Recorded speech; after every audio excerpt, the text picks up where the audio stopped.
infrastructure is crumbling this evening as the Nintenbyte Podcast continues its unprecedented rise. In cities across the globe, fans are rioting. The Pentagon has issued a statement describing the Nintenbyte Podcast network as a pixel-based prophecy. Some say the rise was foretold, others say it's just a really good podcast. We're talking twisted nipples, milk, and a sock puppet who doesn't talk. It's dangerous to go alone. Watch this.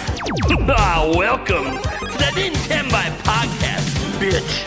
That's right, ladies and gentlemen, you're watching the greatest Nintendo podcast ever! Yeah! Is that a Joy-Con in your pants, or are you just happy to see us?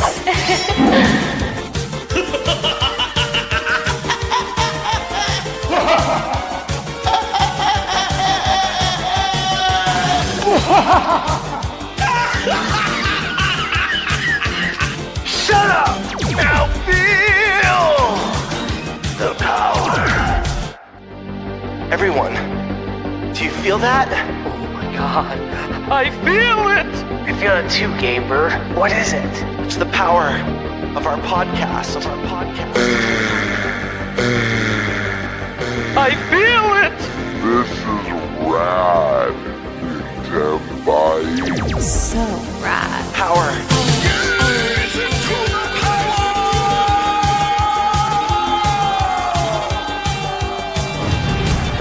Now bask in their glory. I'm Nintendo Prime. Oh baby.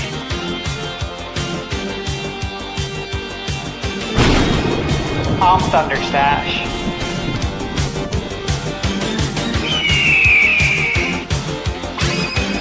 I'm GameBird Classic.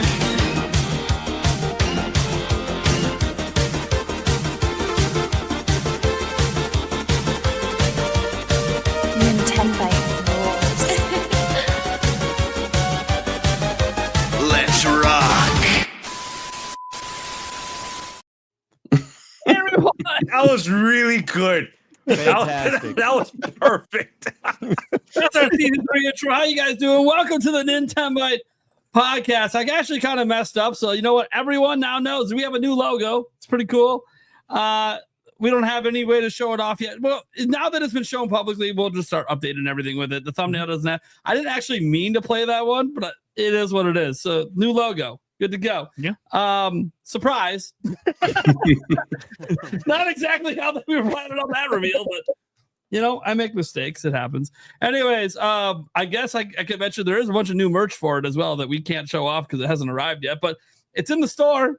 Yeah. If you want to go check it out. I didn't take it down because I wasn't worried about it because nobody knew and nobody shops there. But then now people know, so now people might go look at all the merch. Anyways, whatever. There's a whole bunch of new merch. We have a whole bunch coming in. Whatever. Get used to the logo so that way you can recognize us if you go to PAX West, I guess. So there you go. Because we'll probably be rocking those shirts there. That being said, folks, welcome. It is episode 11. We got a jam-packed show for you today. We got 3 really massive topics, and who knows what the 4th one's going to be because it's a dealer's choice. But let's go around the room and introduce ourselves. Probably should do this right because right now it's like, you know, we have 3 hosts at the top and then a guest. Eric, get your ass up here. All right. Just boot ATV off. Get out of there. Anyway, we attack the backlogs here. How you doing, man? Oh, good, man. Thank you so much, guys, for having me on. It's an honor, pleasure to be here. Good to see you again. Excited. We got a lot to talk about. So, yeah, very excited, definitely. We do have a lot to talk about, including the crowd trying to remind me. So I've seen it. Several comments. We had a bit of a wild live stream last night, and that has led to me having to start this one taking an Eddie. So, oh, damn. That's what it is. It's sativa. We're going to have a good time. I'm going to have a good time. I just hit the pen during that intro, so we're good. Dude, I got the snacks ready to go when this kicks in. It's going to be nice. Darren's here. What's up, everybody? How's it going? You want to remind anyone who you are? Because Nobody knows. Before you say anything, does anybody watching know who he is? Who's Oh, that's interesting. Who's an old school either Zelda informer or original Nintendo Prime podcast fan? Like, this is going way back. I don't know if there's anyone that's even been watching that long. I see HMK with his hand up. All right.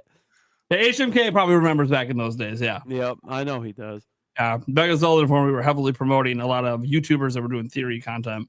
Oh yeah. Man, even before I was doing YouTube, I was like reading up every day. Zelda Informers, all those sites. Links Hideaway. So like, Links Hideaway. Oh, yeah. man. We're going on a nostalgia trip now. Holy shit. But anyway, yeah, I was a managing editor at Zelda Informer, and then eventually editor-in-chief at Zelda Dungeon, and now I come on this podcast every once in a while, and also helped write articles for the ill-fated NintendoPrime.net. So yeah, about that. Look, as you know, nothing's gonna make it if I'm not fully dedicated, and I wasn't fully dedicated. Oh, I know, neither was I, so it was fine. Anyways, I guess for the last podcast ever, I'll drink out of the old mug because I have the new ones here. They did arrive. I didn't have them down here because I wasn't planning to reveal the logo today. But hey, I'm gonna crack a beer later, and I'm gonna enjoy it out of that cup for one last time before I retire it to the background. Because now, technically, as of today, accidentally, this is now a classic logo, Collector's edition. collector's Retro edition. logo. Limited. That's right. So if you want to get some of the old merch, you better get it now because I'm gonna have to take them down. None of the new logos out there. Anyways, moving on. God, I feel bad. Podcast host, are you gonna yell at me for fucking up? Because I feel bad. I fucked up. No. What? I'm just confused, man. Dude, that's been my whole week. I'm so confused right now. What the fuck's going on? So much for nothing. Right? Like, all this planning we put into it is just fucking out there. You know what? Oh no. You know, I could take that power away, bastard. I know you can. I know. You can. Anyways. Wait, what the hell? There we go. All right, let's get to the next one. We have HMK, aka the Slippery Dippery. That's me. What's up, guys? It's really good to be back. You know, I was supposed to be back a couple of like weeks and podcasts ago, but like my name, I'm the Slippery Dippery. Things happen. I got to slip out, slip back in. But I was telling Nintendo Prime that today is gonna be like the first time that I'm gonna be seated for the whole thing because I've cleared out my whole schedule. I'm here. I'm ready. I'm in there. That's exciting. I wasn't sure if I should believe you when you said that. I was I don't blame you. Like it's like, something we're gonna came get up. It's like, I swear. swear. And he's gonna be like, I'm out. I'm like, all right. No, I'm in here for the long. I got my beverage. I'm chilling. I'm wearing slippers right now. I'm vibing. There we go. So then we got the sock puppet himself. Yep. Eric makes sense now. HMK. And then Spice Lord. Oh, nice. Let's go. Oh yeah, someone from last night. Yep. Nice. So he's doing a heat check. Extra. Doing the heat check on this. By the way, chat, no shots for me tonight, but I'm gonna crack a beer a little bit later. That said, let's get to our next person. We have GameBird Classic. What's up, baby? Glad to be here. Another epic night. Some more epic news. A lot of stuff to be excited about. Let's get those nipples twisted and those purple nurples predictions flowing, my friends. Oh, like the milk show. of the Nintendo teat. Man, we're only like 10 minutes in. This shit's off the rails. ThunderStash, who's apparently in his prime. That's right. How we doing? Busy week, as always. A lot of games, a lot of stuff going on. Got some new games I'm playing right now. Got a game I'm playing that nobody's talking about. It just came out. All right. I'm not going to talk about it. Oh, wow. I'm still not going to talk about it, but it already came out. Oh. I'm working on the review. Yeah. So it'll come, but leave them on pins and needles. Yep. I'm excited. Getting these topics today. All right, guys, and I'm Nintendo Prime. You know what's up. Today we're gonna be doing some pretty cool stuff. We have indie showcase things to go over, some predictions or whatever we feel like for that, and then a little conversation on that supposed Phase 3 thing. We'll get to that as well. Beyond that, I don't even have the thing open. What was the other topics? One of them had to do with sales. Right, we got the first sales data for Switch 2 officially from Nintendo for their opening quarter, or in this case, the opening month. Although they gave a little data into July, they didn't really clarify. It said 7 weeks. I'm confused. So we'll talk about that then. And then we also have Nintendo raising prices again. So, we haven't really talked about that. So that's going to be a fun one. And then whatever the hell the dealer's choice ends up being. So, let's just go order from right to left. Eric, what topic do you want? Should we start with the bad? Well, it's up to you. Start with whatever you want. And go with the price increases. Oh boy. Let's just chase the viewers away now. Got it. Right? Oh boy. That's all right. Well, that means there's going to be a good end. GameBird, which one do you want? I think I'm gonna soar into Nintendo's sales data. Switch 2's sales data to be more specific. Sure. All right. ThunderStash. I'll take the. What do you want? What do you want, Nate?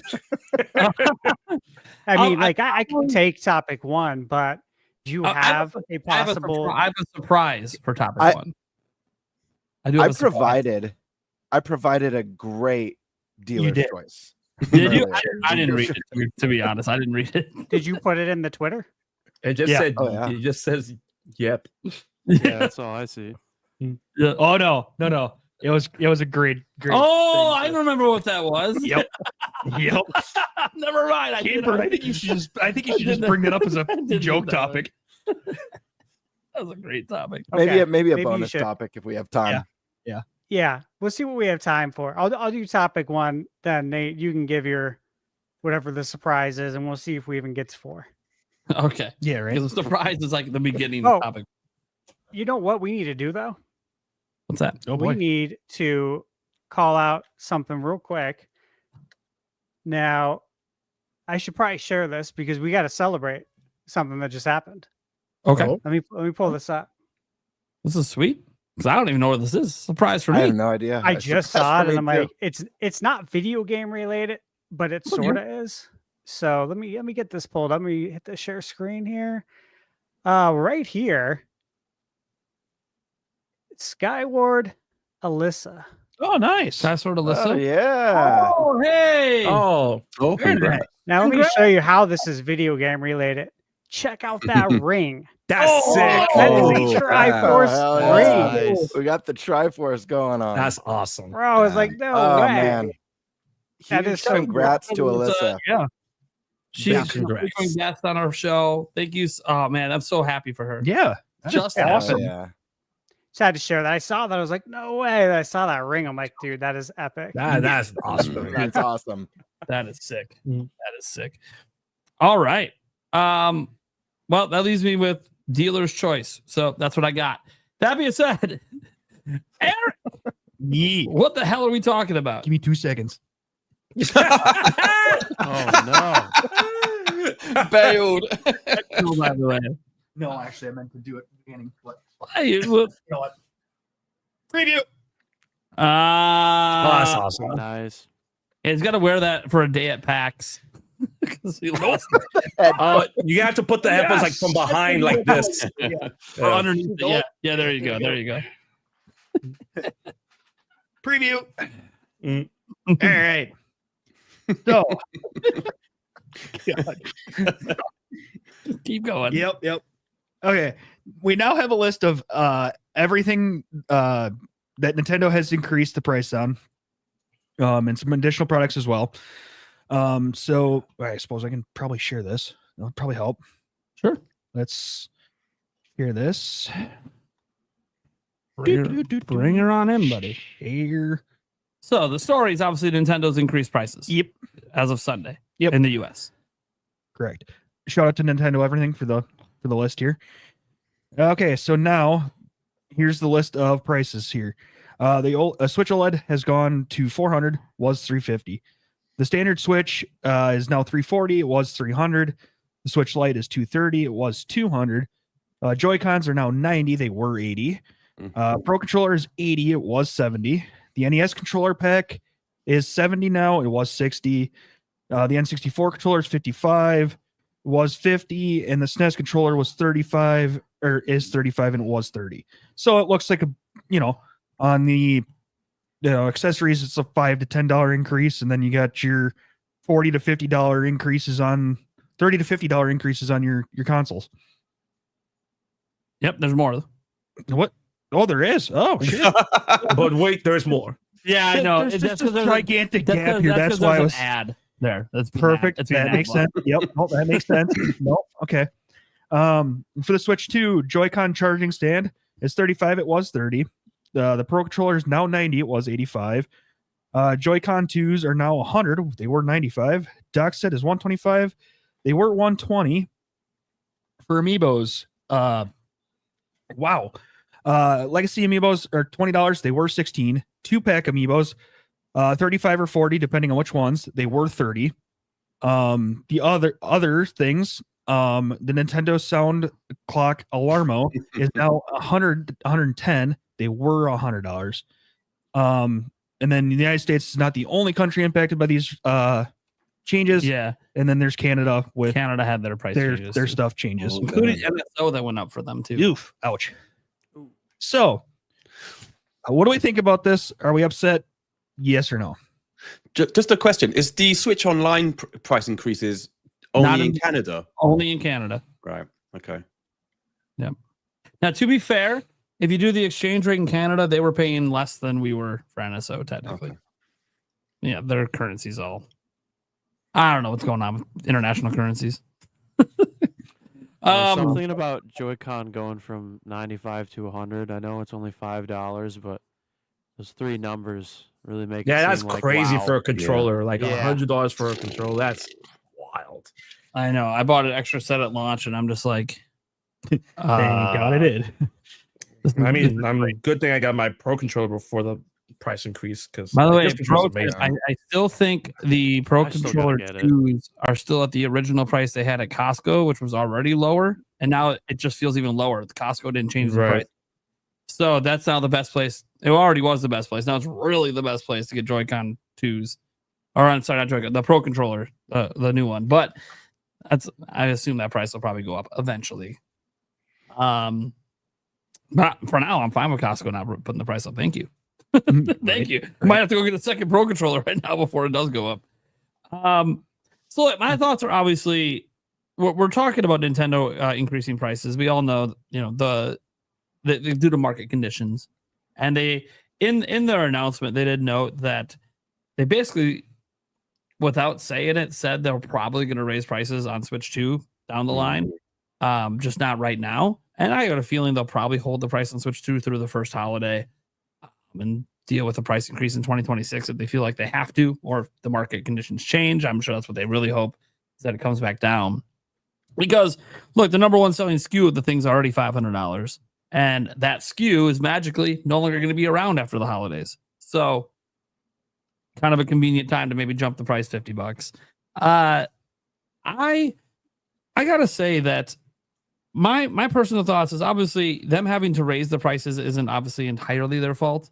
But I'll also say when it comes to the Switch 1 stuff, especially, they've kind of made their money on Switch 1, in my opinion. Like, I know that this has been a weird generation. Like, Xbox and PlayStation have both gone up in price when we're used to have prices going down. Like, everything's doing the opposite of what we're used to at this point. And like Switch 1, it really feels like the price should be going down. We have Switch 2 out.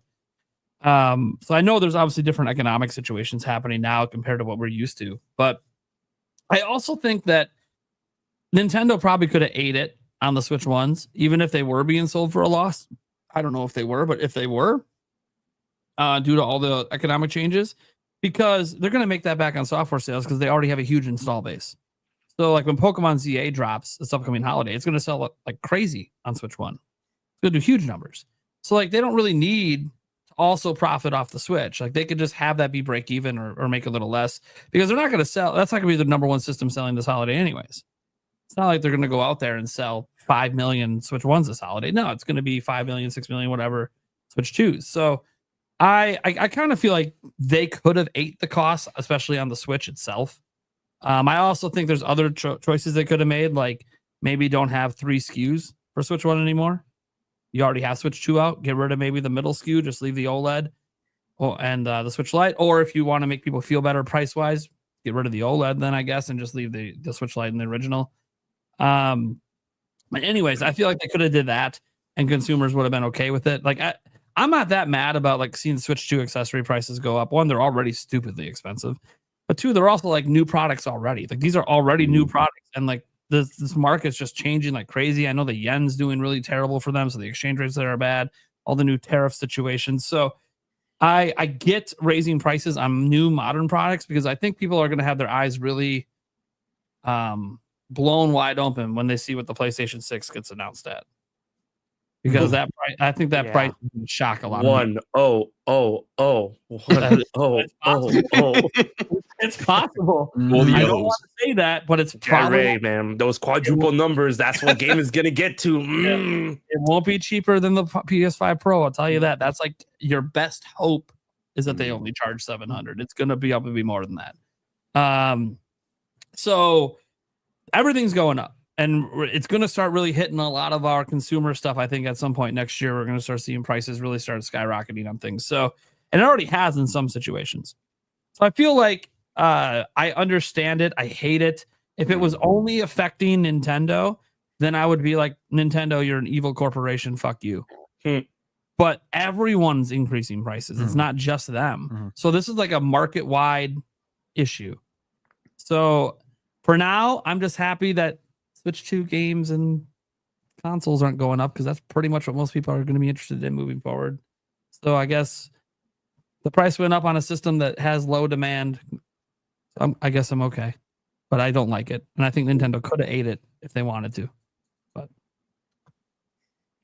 anyone else got thoughts? Yeah. GameBird, go for it. Yeah, go for it, GameBird. I think it's a bummer. You know, seeing hardware that's 8 years old, getting a price bump, it sucks. You know, we've gone this long without a price drop, and honestly, I think the better story would have been the price drop, and it would have been a boost to those numbers. Let's get past that 160 million. You know, let's make Switch the best selling console of all time.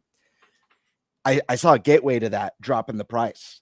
Not sure I see a path to that with a price increase, unfortunately. This one baffles me less than the Microsoft situation. When Microsoft, like when you have a console that you could barely get off the shelf, I don't know how a price. I feel like you just take the losses and you focus your R&D on what you have planned next, whether it's their handheld or a next home console. So that one's especially baffling. This isn't quite as bad as that, but you know, it's a bummer to see. It's another nudge to push people towards a Switch 2, I suppose, which I don't think this was a calculated move by Nintendo to do that. I don't believe that at all. But, you know, I definitely think people are going to think twice about picking up a Switch 1 going forward. Now that we've got the latest and greatest out and, you know, that price is bumped up. As far as Switch 2 goes, again, it sucks anytime the price of anything goes up. Obviously, Nintendo wasn't planning on this. No one wants to, you know, within a year of their console being out, bump up the prices as you're trying to keep the momentum and get those units out there. So I think if this was the plan all along, they would have just launched at a higher price and not had this, you know, bad press, I suppose. But yeah, things are getting expensive. The accessories, the $5 bumps aren't that bad, but I mean, HMK put it into perspective with the $100 controller. It's expensive, man, especially for a controller that might be susceptible to Joy-Con drift. We don't quite know yet. Give it another week or two. You know, yeah, we'll find out in time. But, you know, at the end of the day, like Nate, I mean, you spelled it out pretty clearly. I feel like, you know, the market, you know, economic stuff going on right now around the world has really shaken things up. And, I think I don't know. It's one of those unfortunate things that's never fun to report on. I think as long as Switch 2 continues to put out killer apps, and you know, if we get, you know, an Ocarina of Time remake next year or the next big 3D Mario and some great games, I don't think this is really going to slow down their momentum too much, even if they have to give a little bump to the cost. But we'll find out. I'm hoping this doesn't affect the games, because I feel like if anything, that would be the harder sell to consumers. As you know, Mario Kart going up to $90, you know, Donkey Kong going up to $80.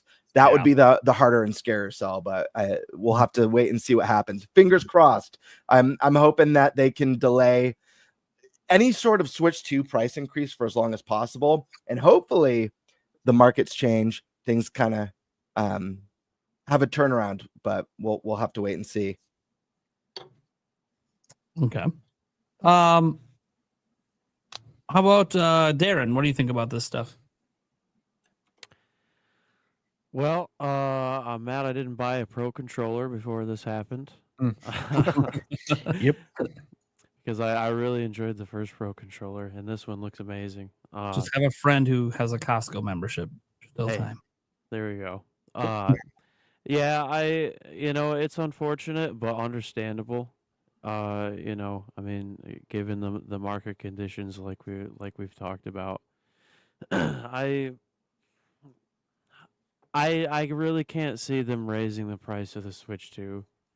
They really can't. I mean, I know it's selling very well, but it's just so hard to justify that. I really think that you tack on another $50 on that price tag, and I really think that like a family would think a little bit more about whether they really need it or not. You know what I mean? Mm-hmm. Yeah.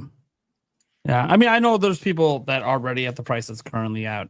Just people I've talked to that haven't bought their kids or one yet because it's just, hey, maybe we'll get with the light model. Maybe we can see something in the 300s. Well, I don't know if that's going to happen in this current economy. You're thinking you might be 400, and that's wild to even think about. But of course, for right now, the system's 450, so it could be in the 300s somewhere, based on current pricing. Because the bottom line is the Switch 2 price hasn't gone up. There's no guarantee it ever does go up. I clearly think Nintendo would like it not to. So we'll see. Obviously, software sale momentum will help them as well. I mean, we're at the beginning of a gen, so software sales are always a little lower. But hopefully that momentum really picks up this holiday, and then maybe Nintendo just thinks it's best to eat it and hope that it bounces back in a couple of years. But we'll see. Let's toss it on over to HMK.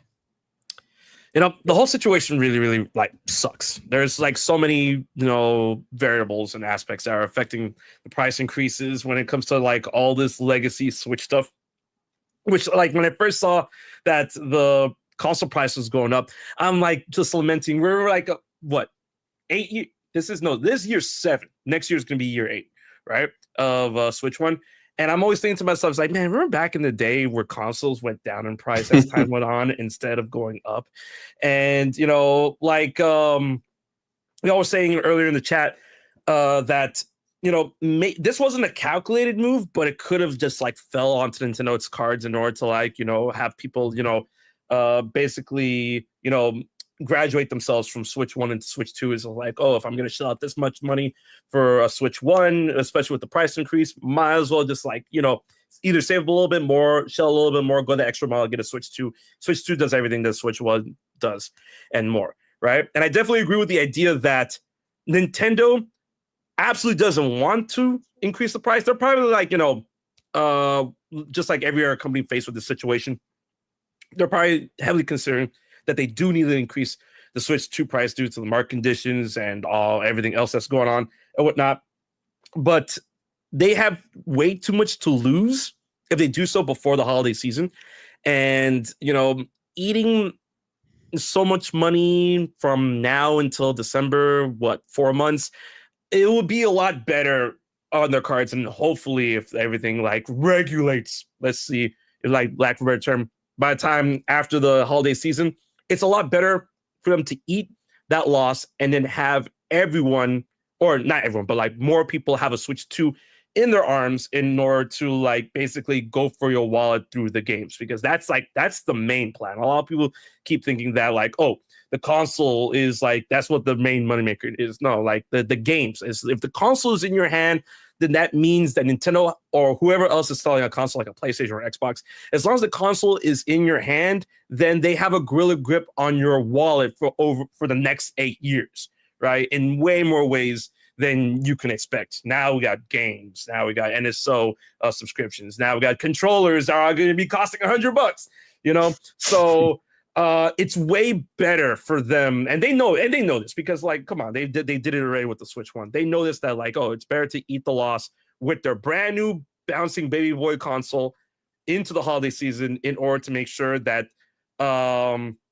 whatever salvageable what do you call it, positive word of mouth they can get with everything that's been going on with the past couple months since release, they can have that positive word of mouth, have everyone as much as they could, in terms of like whatever they're foreseeing in their sales forecast, have them have Switch 2s, and then like hopefully that positive word of mouth is like, hey, I love my Switch 2, I should get one, and then person A tells person B, and person B tells person C through F.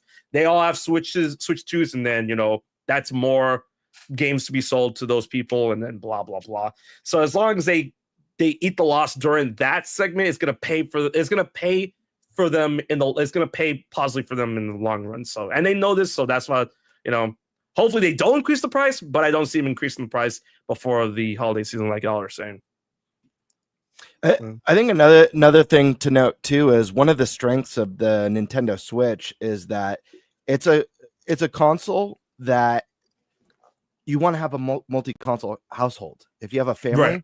everyone wants their own Switch. It's not like PlayStation or Xbox where you have one in the living room because it's a console you could take with you on the go. Everyone wants their own.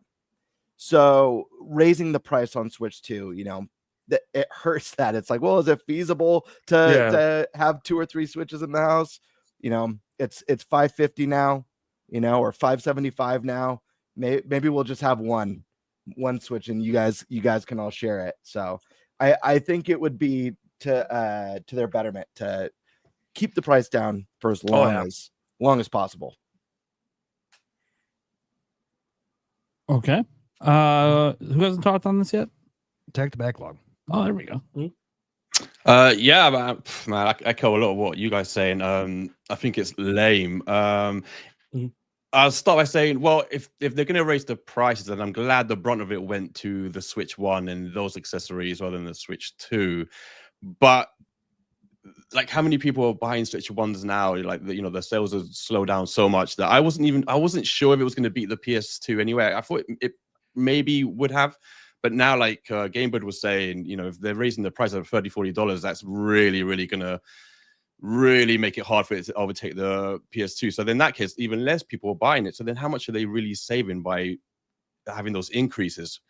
And so what that does to me, it makes me worried that the current increase we've got on the Switch 2 are going to go up in the future. Not like you guys are saying, I don't see it this year, and I don't know necessarily about the console, but maybe they raise the price by $10, $20. I don't know. But the games worry me. The accessories worry me that they could go up further. The NSO for sure, I imagine, will go up further next year. That kind of stuff really worries me. And I think by raising the prices just slightly on the Switch 2 stuff, I think we'll forget about it in a week or two. But then that means down the line they can increase it again by another $10, and it's kind of like, oh, it's just going up another $10, and you kind of forget it's already gone up another 6 months ago. And so that all of that kind of worries me about it. And I don't know, with the Switch 1 is weird because I remember reading when it came out, I thought they were, unlike Sony and Microsoft, who usually make losses on their consoles, I think the Switch 1 was making like a small profit. Wasn't like just about over breaking even. But like you guys said, it's in its 8th year now. So like the cost must have come down heavily for manufacturing that console now. So I don't know. So like I'm glad that they put most of the increases on the Switch 1, but I am worried for post December, January, how much more these prices are going to go up, because I expect they will. And then if we start talking about the new cartridges, like, are they going to be more expensive? What happens if Call of Duty comes and it has to be on like I don't know what size cartridge that has to be on? If it comes on a cartridge, how much will that game cost? Like, I don't know. There's a lot of things that worry me. Not right now, but in about 6 months' time. Developers, compress your games. Yeah, but optimize your games better. Absolutely. Yeah. The Apex Legends jumping file size from 75 gigs. That's insanity. Split Fiction's like 69 on the Switch 2, which is insane to me. Yeah, I mean, look, if you play on other systems, guys, this is how big they are. It is what it is. Like Switch 2 is, it's hitting with the big boys. So the big file sizes are coming. Let me just say, they better get that 2 terabyte SD Express out like sometime Right. next year because my 1 terabyte's basically full. It would be full if I installed all of my Switch One games. So, oh man, Right. I mean, literally, I had the 1 terabyte full on Switch One, so I needed more storage. Yeah. And then it doesn't exist. Stash man. Yeah. Yeah, so it's been an interesting topic, obviously. My take on the price increase on 8-year-old hardware. Obviously, it's not something you do lightly. I really believe that Nintendo went through a lot of internal deliberation before making this call. Nobody wants to raise prices on aging products. It's never ideal. Obviously, we know that's usually the opposite of how the console life cycle works. That's always how it's been. And, we're seeing the price drops at this point. And I think that's something that we've all talked about on this podcast, is that was something Nintendo's had in their back pocket, right? Is that, hey, this is how they're actually going to pass the DS. And this is how they're going to be able to pass the PS2s, because they have that price drop in their back pocket that they still haven't used 8 years later. And so now it's looking like that's no longer in their back pocket. So that should be interesting. And I think that's one thing that we can probably talk about at some point as a topic here on the podcast, to see if they're actually going to hit that goal now. But I think when you take a step back, right, and look at the bigger picture, there's just more going on. We all know that the market conditions, aka the tariffs, right, dealing with that hits things like the controllers, legacy hardware. Obviously, you look at the production runs, the production cost with the inflation, shipping, the increased material costs. I don't personally think that Nintendo's raising prices to take advantage of the consumer. That's not a good business practice. We all know that. But at the end of the day, like Nintendo, like any other company that we support, they're a business. And businesses, as we know, are here to make money. If they don't make money, we're not going to get new video games and new consoles. But I've said this for years. I don't believe Nintendo raises prices just because they can. And I don't buy into the idea that Nintendo is greedy, which is a common thing on the internet. A greedy company doesn't operate the way Nintendo has historically. You look at companies like Microsoft, where the CEO made $80 million and they lay off thousands of people on a regular basis. Meanwhile, Nintendo executives have taken pay cuts without being asked to do so. They've done this in the past so that they wouldn't have to lay off people. I think that says a great deal about how they operate. So, look, overall, no, I don't like the price increases. Nobody does. Nobody's ever going to like that. But I also don't think they were careless or predatory. I think this was, a business decision made with sustainability in mind. And as players, we can be critical while still recognizing the difference between corporate greed and long-term strategy. So I think this is totally something that they had to do, and they did not want to do, but they had to do it. I don't mean this was to still make profit or even a loss. We don't know the numbers, but I got to say that this was not taken lightly.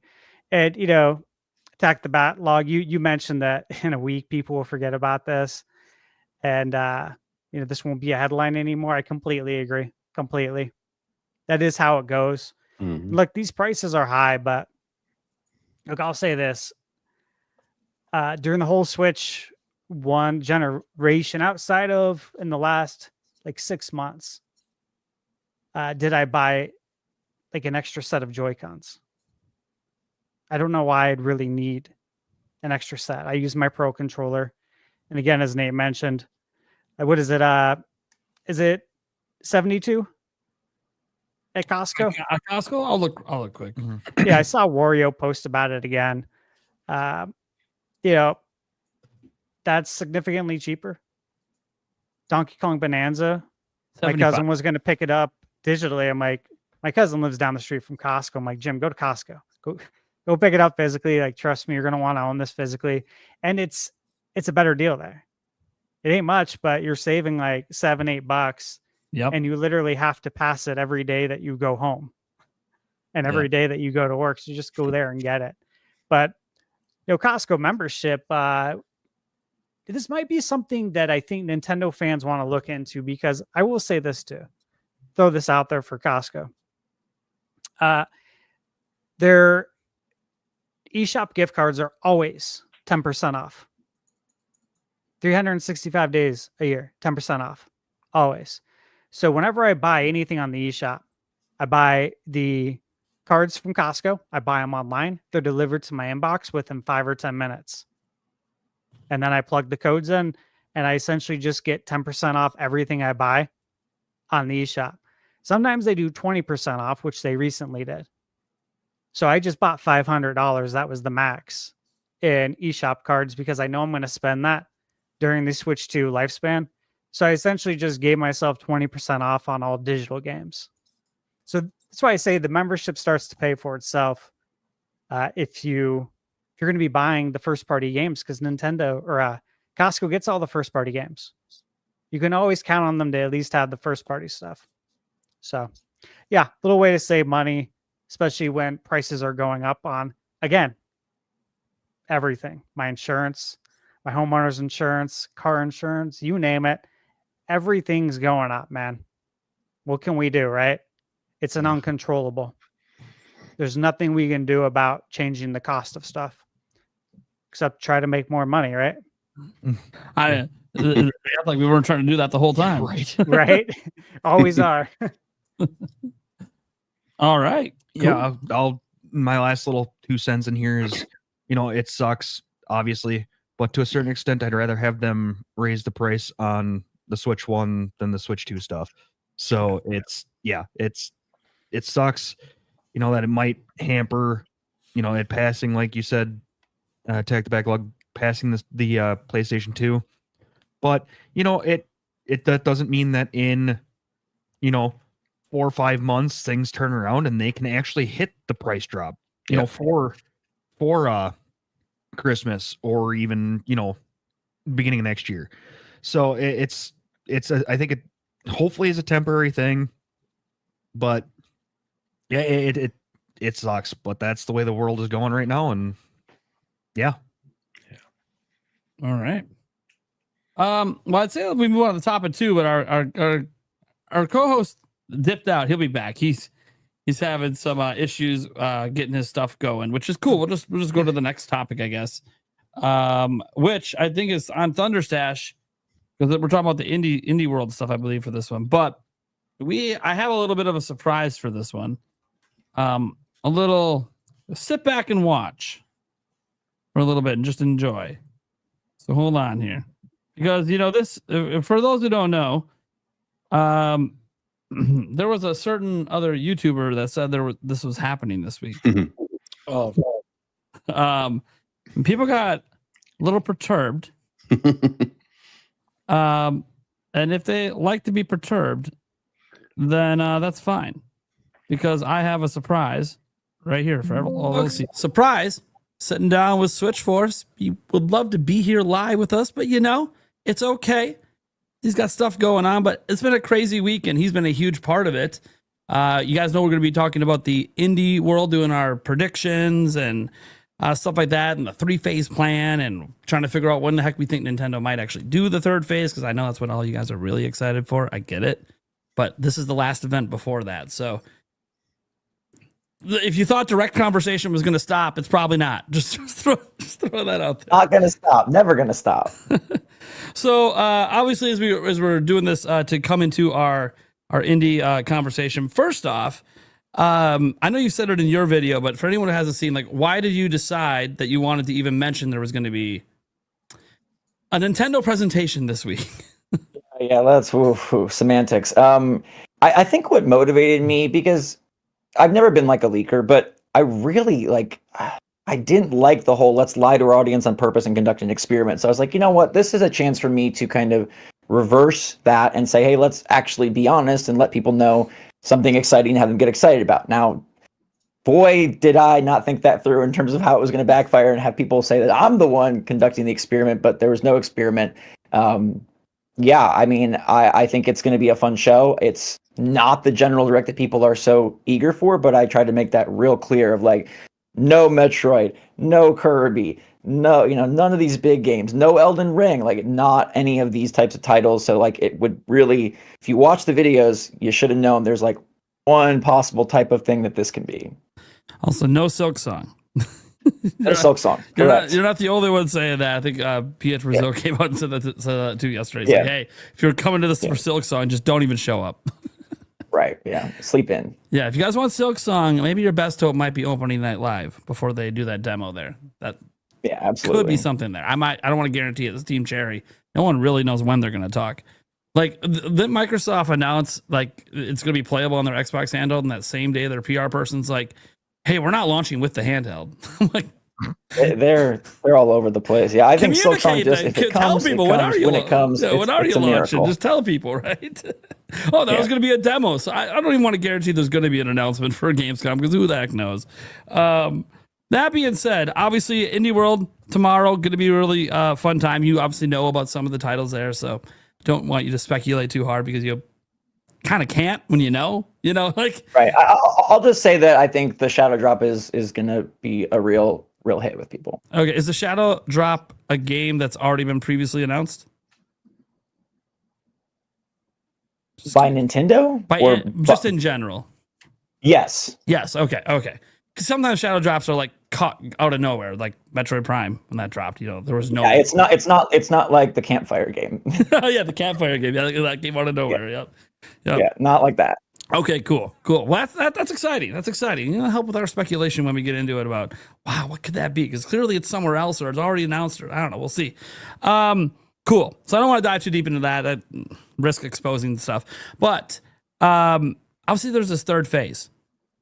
Right, I've been talking about the 3-phase thing. I kind of looked at it last night. I was kind of looking at what's happened in the past, and they've definitely done this whole partner showcase, Indie World Direct, or they reversed the Indie World and the partner showcase Direct stuff. But it's definitely happened a couple of times. I wouldn't say that it's like a consistent thing they always do. Although at Indie World, it seems to always be like Indie World Direct, Indie World Direct. That's been a thing for years. But a lot of us were expecting a big Direct anyways, just because we have so many release dates we don't know. Games like Kirby Air Riders, we haven't even seen the game itself yet. And on top of that, Mario's 40th is coming up in September. So like people were already like Nintendo's probably not going to completely ignore that. They're not going to pull a Zelda 35th, I think. It's just a Game & Watch. It's all you're getting for the mascot of Nintendo. It doesn't even make sense, right? And they did a big thing, they've done the big thing every 5 years since like the 20th anniversary for Mario. I think like every 5 years they've done something decently big for Mario. So anyways, I'm not saying that when the third phase is, because I have no idea what I'm not you. But if you don't know, when do you think it'll be?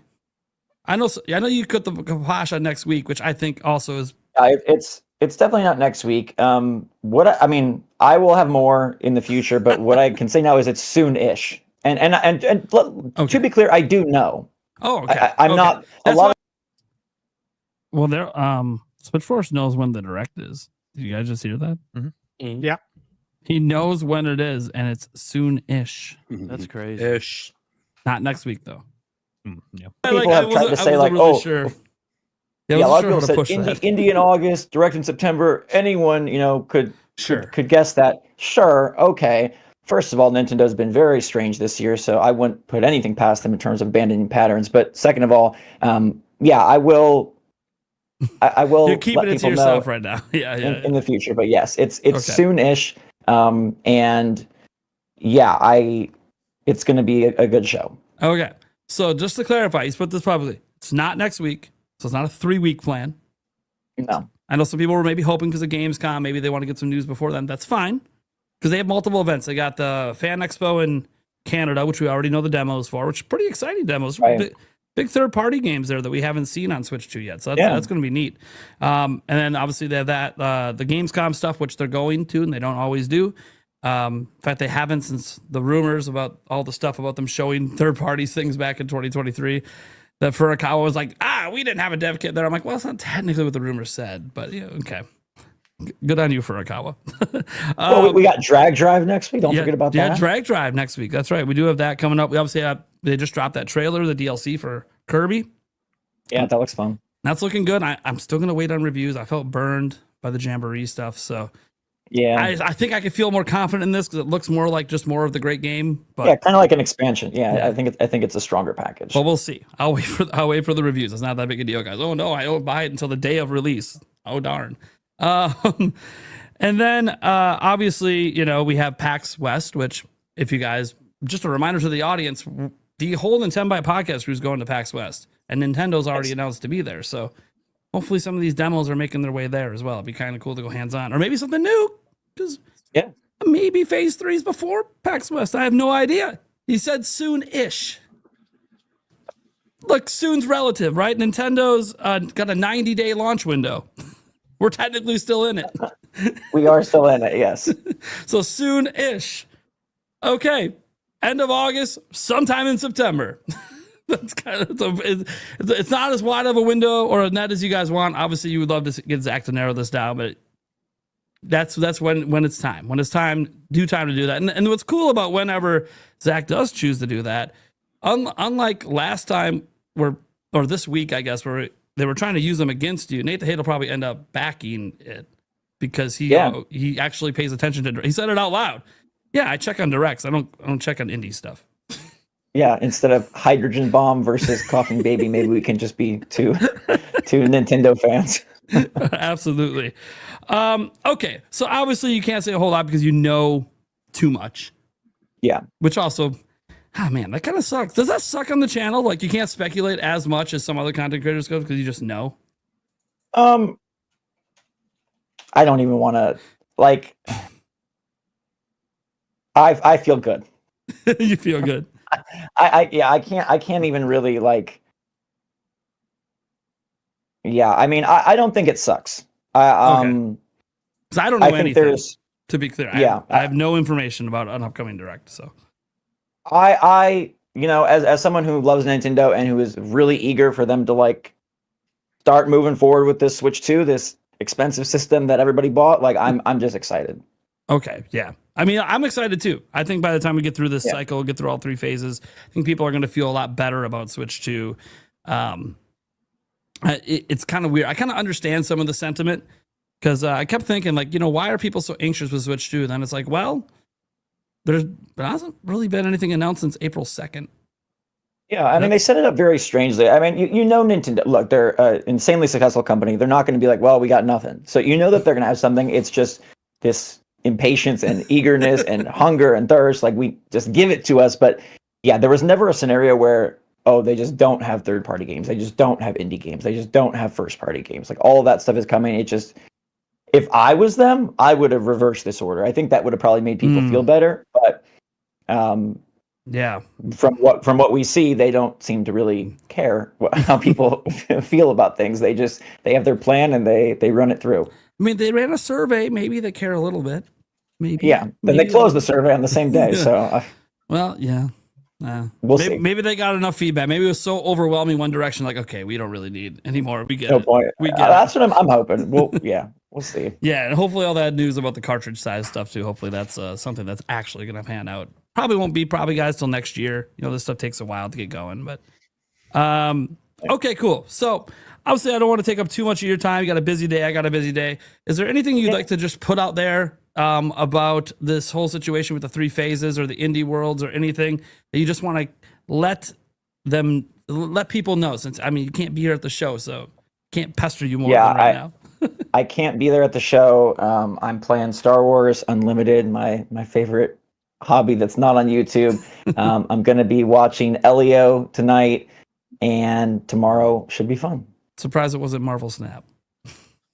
Yeah, Marvel Snap just had like 6 cards come out, so that's overwhelming. I gotta check that out when I have a chance. I was joking about it when I saw on Discord that it said you were playing Marvel Snap. I'm like, of course he's playing Marvel Snap. Yeah, that is my most played game of all time. So there it is. Okay, Yeah. guys. Well, obviously you can go check out Switch Force's channel. We'll link it down below, or probably drop the link in the live stream chat for you guys. Listen to the audio version. We'll also have a link to his channel down in the description for the audio version. And yeah, we'll have to get him on when he can actually more freely talk about things. And at the way the schedule's going, it'll probably be after the directs happen. So there'll be a lot more freedom to talk about things because Nintendo probably won't have any more events happening until 2026. So yeah, that'll be nice. All right, Zach. Well, thank you so much for being here. And guys, let's get back to the show. All right. So the little guest appearance there, and someone who wanted to be here tonight but couldn't make it. Did not expect him to say out loud that he knows when the next direct is. So that was fun. Right. That came out of nowhere. And he's gonna let us know before the week of it. I don't know if you guys caught that in there. He's gonna let Nate the hate, he's basically gonna say when it's happening before Nate will. So I'm like, all right, cool. So look forward to that. I'm assuming September, but this isn't my topic. So let me boot it on over to Stash. GameBird, we skipped over you. We'll come back. Don't worry, we'll come back around. This is what it is. So Stash, how do you want to broach this topic, man? Well, first, was I the only one analyzing Zach's body language when you kept asking him when it was going to be? Yeah, I was. Did anybody else? I was trying. Yeah. What did you get from that? Like, did you get? Let me ask you this: by trying to read his body language, did you get before PAX or after PAX? Because for me, that is the question. When is PAX? PAX is the end of the month. 29th. So before PAX would basically be like happening in August. Nintendo's there. September. Yeah. It's in their backyard. So I've great seen opportunity to show off some, the big games coming out. Personally, I've watched this now like 6 times. Oh man. So I was listening, I was because he kept nodding with September for a bit, and I was like, okay, so it's September, right? But then you listen as you start talking about, hey, we're all going to be at PAX West. Maybe it'll be before then. You check his link. I literally said that to get a body language check. That's what I was really focusing in on right there. That part. Yeah, that part. I was like, is he giving it away? Obviously, this is all just guessing. We're getting into like just guessing what his body language means. I got a feeling that he was kind of hinting toward before PAX, but we'll see. That was the read I got too. Yeah. What about you guys? He also didn't need to. Are you drinking piss?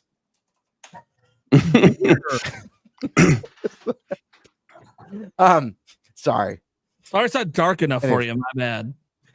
He also didn't have to go out of his way to mention that. People are telling him, well, duh, like Nintendo always does one in September. And he mentions like, hey, like this has been an odd year for Nintendo. You don't like, yes, there's patterns, but Nintendo's famous for breaking patterns. That's an interesting thing to keep in mind. And I do think that, like, Stash, I mean, you raise a great question. And is it coming before PAX? Because we know Nintendo's going to be there. This is a great opportunity to demo Hyrule Warriors at PAX. The new Hyrule Warriors. We got Echoes of Wisdom last time. So if we can get a release date, an official release date with like a bigger gameplay trailer, and then get that demo station at PAX West, that'd be rad. Honestly, I think if they're going to demo something at PAX West, if the game isn't out by then, I think it's going to be Prime 4 at PAX West. I mean, they can have both. They can absolutely have both. But I like, something tells me that they're going to have that.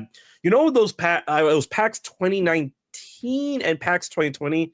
Wait, was it 2020? One of those packs where they had the really nice Animal Crossing booth and whatnot. I think that if they're going to dedicate a booth to possibly have maybe like a big ass Samus statue and then just big purple wall, I think it's going to be Prime 4. But hey, if an Age of Imprisonment gets like a booth or any type of like playable demo there, I just hope they release one to the public like they did with Age of Calamity. That's what I want. I know. Darren, what are your thoughts on that? Yeah, I'm kind of. I would like to see a Hyrule Warriors tech demo. That would be pretty awesome. That's the game I'm most looking forward to as far as next games for the Switch 2. But as far as when the direct, I think I'm definitely leaning more towards the pre-packs side for sure. I think I got that read like the rest of you guys Yeah. for sure, definitely. So I'm hyped because I love the Switch, it's my Switch too, but I'm also very, very, very excited for the announcements to come. Definitely. Absolutely. Totally. It's awesome. And to be fair, if we get the direct before PAX, I think we're still getting a direct in September. You know, there's this mention of the 3-pronged approach. I think it's the 4-pronged. Whether it's the Mario, like just a specific Mario anniversary direct, or I would not be surprised to see another one game focused direct land, before the end of the year. There's a lot of games like, we talked about this, I think, last week on the show. Prime 4, obviously the core Metroid fans are really excited for this game. We've only seen a very small slice from the beginning of the game. What makes us stand out? Is there anything other than the psychic powers that's going to make this game stand out? Or is it just going to feel like another Prime 1, 2, and 3? A game focused direct. Look at what the wonders it did for Donkey Kong Bonanza. Imagine what that could do for Metroid. Anyone who's maybe not familiar with the series or not fully sold on it based on what we've seen so far. So I think that's another possibility this year. Yeah, that direct really put the spotlight on that game in a way that I think not a lot of people got from it. The initial reveal. I mean, I know me personally, like it really swayed my opinion on the game because at first I was kind of like, but that it really sold me when they did that presentation, and I'm glad they did because I'm having a blast. So I could definitely see them doing that again with another title, definitely. ATB, what do you think, man? About the direct. Yeah, about the direct, about the timing of it. Well, GameBird's face. I heard some things about it yesterday, and I heard a month. There's a month that's been mentioned, and I haven't heard anything about any games. Like they didn't say anything games, but I heard a month and what GameBird says about 2 different types of shows. That's what I heard. Great. Well, that's good to hear. Nothing about any games. Repeat the last part. The funny thing was, I heard this yesterday. I was talking to another content creator we all know, and then I saw the topics today, and it's like predictions for like direct. Like, oh shit. To be so fair, the whole Nate, time I'm here, like just say, keep quiet, keep quiet, keep quiet, keep quiet. Just careful. But like, no, I didn't hear anything about any games. Just a month and the type of announcements. Yeah. Now, does the month rhyme? Fuck off. But I was also told to be very discreet because like nothing's come out. Well, we're probably doing a rhyming game. So it's pretty discreet. Does it rhyme with Blink twice if it's yeah. I'm like this. September. That's like rhymes with September, October, November, December. Like, is it a month that more close the KTV just disappeared? Right. Or is it one that isn't leaning towards cucumber? It's been mentioned. The month was mentioned. Now I have multiple body languages. I gotta start comparing. Hold on. Blink twice if it's The thing is, September. I was watching Switchballs I was watching Zach really carefully as well, like trying to read him as well. I think he knows more because I haven't heard anything about any games at all. Oh man, this is gonna. So just to clarify, so you said there was going to be. Obviously, I'm not going to press you on the direct part, but you said the types of directs, which. GameBird, you can vouch for this. This is exactly what I said in your video over a month ago. And I've said on the podcast for over a month, I believe, as well. This is exactly what I expect. I expect a dedicated spotlight, direct. Yep. Makes sense. I mean, like, logically speaking, we got the Mario 40th. We got Metroid. 2 great games to spotlight, right? If Mario Kart got a spotlight, and DK got a spotlight. Explain to me why Metroid wouldn't get one, And it that's needs been it in the most. development since 2017, and why, and why obviously Mario wouldn't get one for his 40th birthday, right? Come on. So logically speaking, I expect those two to get spotlights. We're getting the indie, and I expect the general, which is exactly what I said. Published, baby. Yep.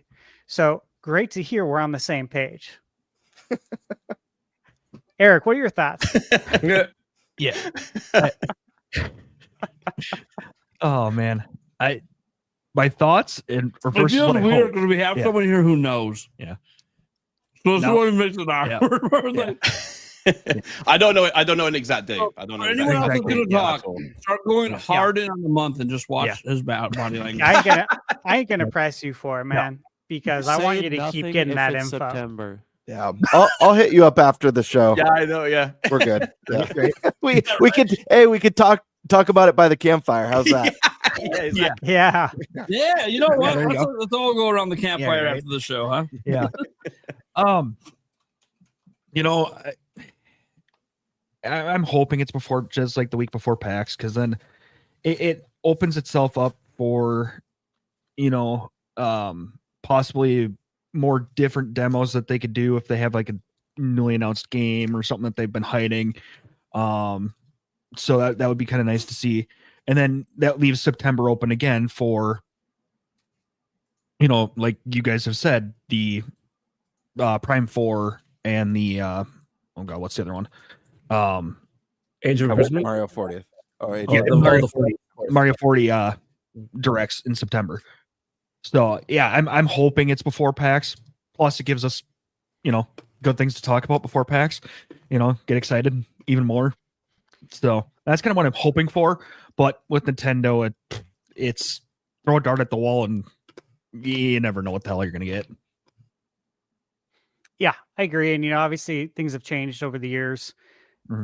Regime changes, not as predictable.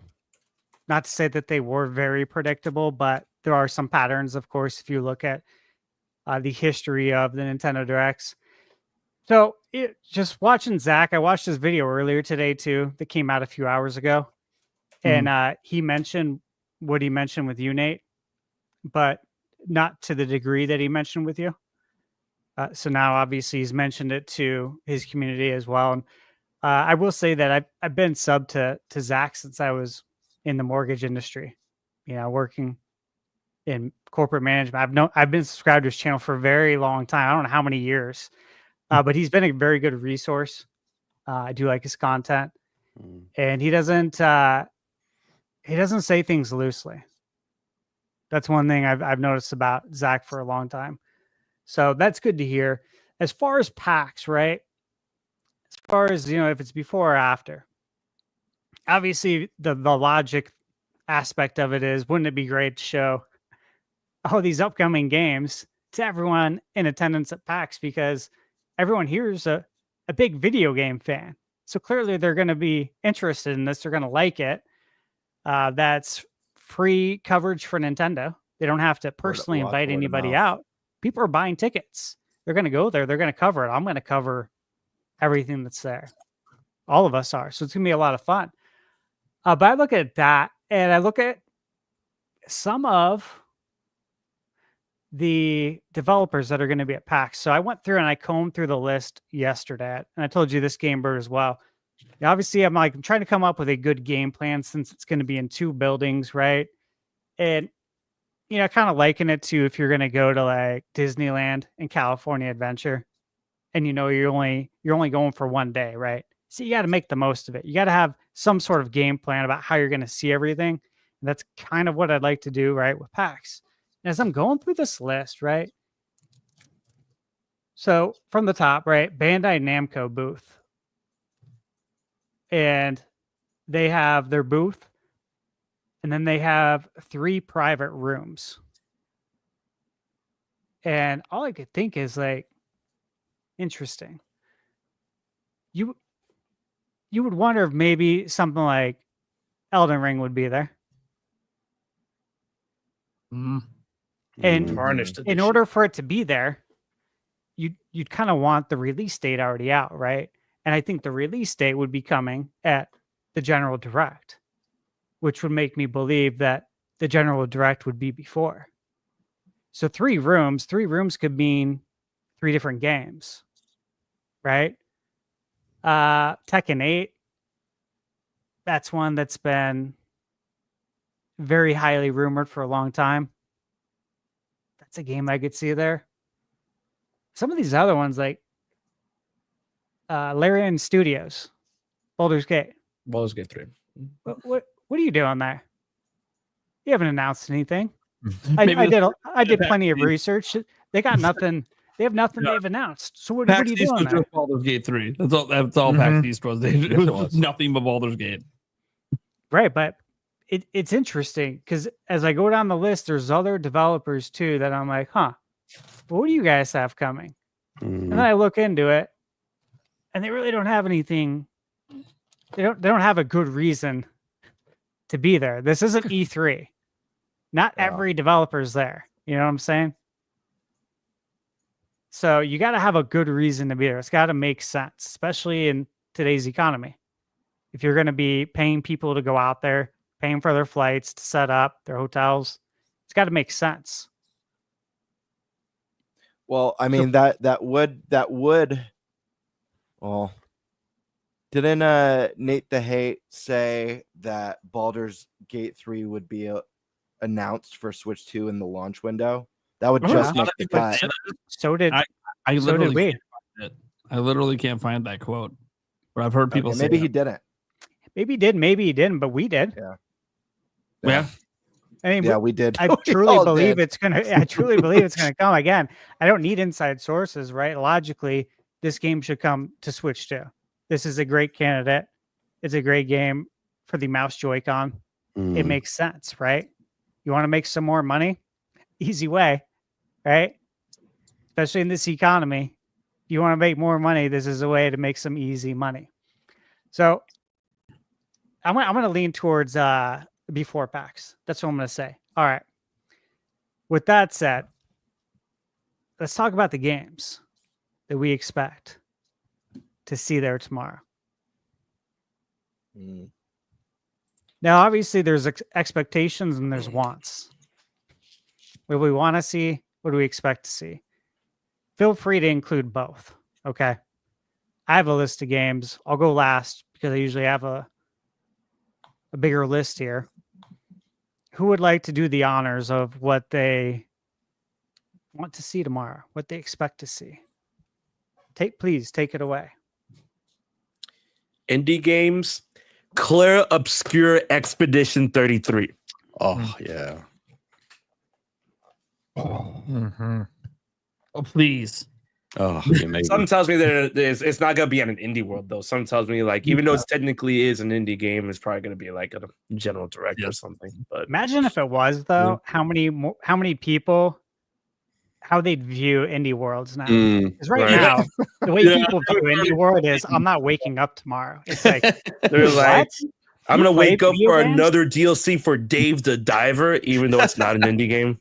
It's crazy though. So many indie games are like Mm-hmm. amazing. So it's odd to me that so many people crap on this showcase. But if something like that showed up, that would totally change how everyone looks at it. So that would be interesting. Right. What else you got?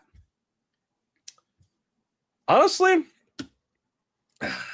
indie's like that I'm thinking of right now because I'm like nothing's coming to me because like I mean, would Hades 2 be considered indie? No, right? Yeah. Or is it is? Yeah. It is. Yeah, absolutely. So maybe that. And then I've been seeing a lot of promotion for, and I don't know, like, would it show up here? Because I mean, that's another game, the Shantae, the Game Boy Advance game that never got produced, but then they're making it. So that maybe that game too. That's a good one. I didn't have that one. It's coming out August 19th. There you go. So you like perfect positioning. I got a review code coming. Nice. A lot of people are saying, I know a lot of people have been saying this. I'm like, I pray for Silk Song fans every day.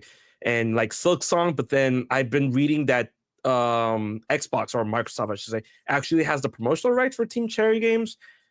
Like I read that somewhere and I'm like, okay, So did I. that makes sense that like, oh, if it doesn't show up there, that's why. But at the same time, we haven't seen Silksong for so long, and it finally appeared again during a Nintendo Switch 2 montage. And that was like the first time we saw it in like, I don't want to say years or months, but like an expanded amount of time. And we're like, oh, it's there, but it just like showed up for like a second. So I mean, like it was there then. So like, does that mean it can't show up tomorrow? And I think that's a worthwhile counter to it. Yeah. And then other than that, I don't think of like, anything specific, because like if anything, my gut tells me we're gonna see something like we're gonna see a lot of new stuff tomorrow, like stuff that we've never seen. Like the next generation of indies. So especially this like Nintendo's indie world. A lot of these are probably gonna head up to Switch 2. So I feel like the more we don't know is the more exciting part. So that's where I'm at. I completely agree, and I gotta throw this in there too and ask what you guys think about this. But does having an indie world change the narrative about development kits and indies not having them? No. And I say no because the indie world, just like we saw at the partner showcase, it's gonna be Switch and Switch 2. Yeah. So I assume most of the games will just be Switch, and there'll be like a handful that are Switch 2, and those might be the most exciting potentially, depending on what they are. But I do think a majority, if not nearly all of them, are going to be. There could be like I don't think we're gonna see a game tomorrow that is exclusive to Switch 2. Like everything we're gonna see tomorrow is gonna come to both. Or at the very least, like, oh, play on both, optimized for Switch 2. That campfire game. Do you have any wild card guesses, HMK? Just for fun, throw a wild card out there. And I guess you kind of did with Expedition. Nintendo Talk did put out a tweet just a little bit ago saying he's got a source that 3 games are going to be shadow dropped from the Indie World Showcase. That's awesome. So not demos, like straight up shadow drops. Just drop on them. Yeah. What those will be, who knows? But again, Zach in his videos gave reason to be excited for tomorrow. Nintendo Talk knows something. Should be interesting. Zach looked really excited, actually. He looked well excited. Yeah, he did. Yeah. But the GameBird, to answer your question, I don't think I can think of any other wild card like on the top of my head right now. I think Expedition was good enough. That's a big ass wild card. So. All right. Darren, what about you, man? Yeah, I'm thinking that we see some Witchbrook tomorrow. If that qualifies as that's on my list. Well, because they've announced it for Switch 2, so I see no reason why it wouldn't be there. It's launching. I got their website up here this winter, so I feel like that it's appropriate timing to show a little bit more of that game off. I mean, I love Chucklefish, so I'm sure this game is going to be fantastic. That's a good pick. What else you got? You got any other games you expect or would like to see? Me personally, this is out of left field, but same publisher. I love Starbound. It's a fantastic game. It's one of my favorite. It's just Terraria in space, and they haven't updated that game in a long time. I would love to see a sequel or an update to it, but that is a long shot. I don't think that's going to happen. But if I see that tomorrow, I'm going to lose my mind. Hell yeah. Sweet. Tech to Backlog, what do you got? I've got a couple you guys have mentioned already. So I had Witchbrook as well. I was thinking Mina the Hollower might show up. That's from Shovel Knight. I can imagine that might show up. And then Bendy Lone Wolf, the sequel to, was it Bendy Inc., which I've never played. I just downloaded it before the stream, so I've always wanted to play it. But Bendy Lone Wolf is out in a week, I think. It's 7 or 8 days. So I thought, well, that probably could show up. Hades 2 I picked because I thought that might get a demo, maybe. I can imagine that maybe get a demo. And then there was 2. Well, I don't know. I was going to say Little Nightmares 3, but they're not technically, because it's done by the developers from Until Dawn. But I don't think they're in India anymore because they got acquired. So I'm not sure if that could show up. But the one I really wanted was Reanimal, which is the actual developers of Little Nightmares. That game looks incredible. Like that looks like the evolution of Little Nightmares 1 and 2. And I think that's out in the first quarter of 2026. So I don't think we've seen it in a while. So maybe that could get a new trailer. And then a game I would love, like a sequel I would love, which I don't think ever will get made. I don't know what's going on with the developer, but if out of left field we got a sequel announcement to Pizza Tower, I would oh man, I would cry happy tears for that. But that's my wild one. I don't know. I doubt. I don't know what's going on with developer. I have no idea. But that game was incredible. So, but Reanimal is the one realistically I hope to see. Awesome. I like that list. Okay, Eric, you got some more you'd like to add there? I mean, I only really got one to add on top of the ones that have already been said because those are awesome. But I was just doing a little bit of research on indie games, and Slay the Spire 2 is supposed to be coming into early access this year, I believe, or is it next year? From what I was reading, I thought it was this year. I think it's this year. So that actually would be kind of cool if they put that in the thing and then all of a sudden announce that the early access is tomorrow. So I think that would be kind of cool. Okay. It's a good one. Very good one. GameBird. All right. I got a little list that I made this morning. Before I made this list, I had my expectations in check. It's a 15-minute indie presentation. So I know it's going to be a little bit lighter on the announcements. Also, this is something I've said since I've joined the podcast. Anytime there's an indie direct, I don't expect Silksong to get a release date or major announcement there. I believe Silksong has, not because I think the game's a myth, I believe it's real, but I think Silksong is an example of a game that's transcended indie directs. I think it's too big. There's just too much hype, too much mystery. I think that game is better suited for a showcase or a mainline direct. That's just my personal opinion. With that being said, the games that I do expect to see there, not all of these, of course, but these are ones that I think make a lot of sense. Witchbrook got mentioned. It's one we've been waiting for a while. It's Chucklefish. It looks fantastic. I believe it's holiday 2025 right now. Another one, Super Meat Boy 3D. That's another one we've already heard about. This would be fantastic on Switch too. Hades 2, you guys mentioned earlier. Would not be surprised to find out that this is one of the shadow drops tomorrow. That would make a lot of sense. Slay the Spire 2, Eric just mentioned. The first one's incredible. One of the coolest indie roguelite card games. Really, really fun. Here's one that I'm super hyped for. I know Stash is too.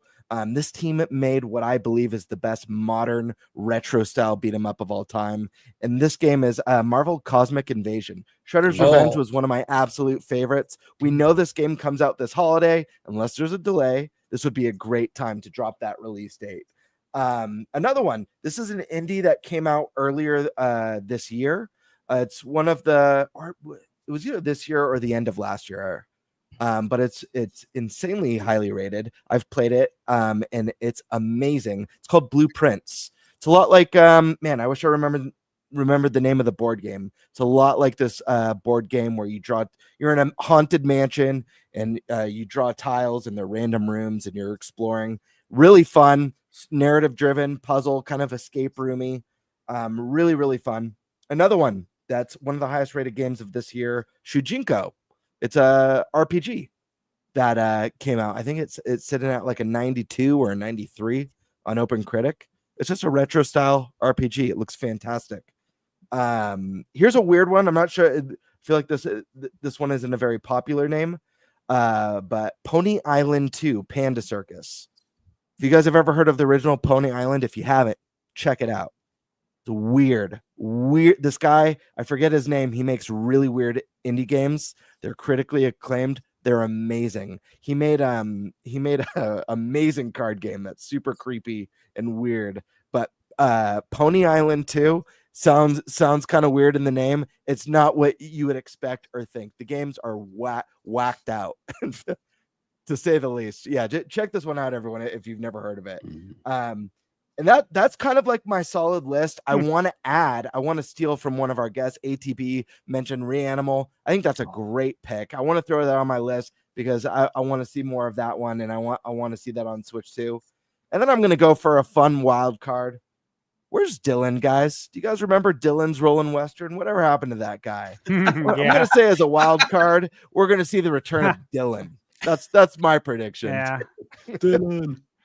That's a good one.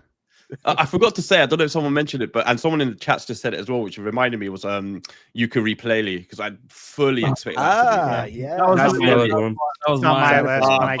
I expect that to be there for sure. In GameBird, so I finally remembered what my my other wild card is, and I remember why I kind of like phased it out of my mind for a very big reason. But at first, I'm like, okay, wild card for tomorrow's show.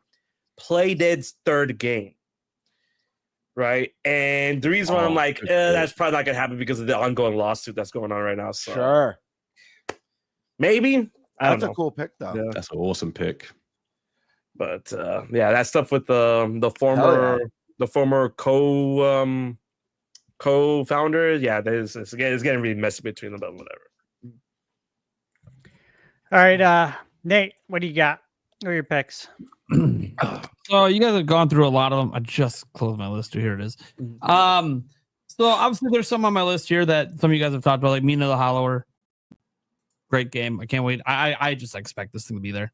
I almost think it's like a guarantee to be one of the big games in the show. Hades 2. I know they already did it. They could save it for some. I kind of feel like it's coming to consoles sooner than later. I kind of feel like a release date needs to be. It could be dropped here today. RimWorld. Well, that's one you guys have looked into before. It's a really good one. So this is like a small prediction about a potential shadow drop. What about Skate Story? Oh yeah, that's a good pick. Throwing that out, there's a potential shadow drop. I don't know. We'll see here. Chained Echoes DLC. Why not? That'd be nice. They self-published Power Wash Simulator 2, so maybe we get a Nintendo announcement for that one. That'd be nice. That's a good pick.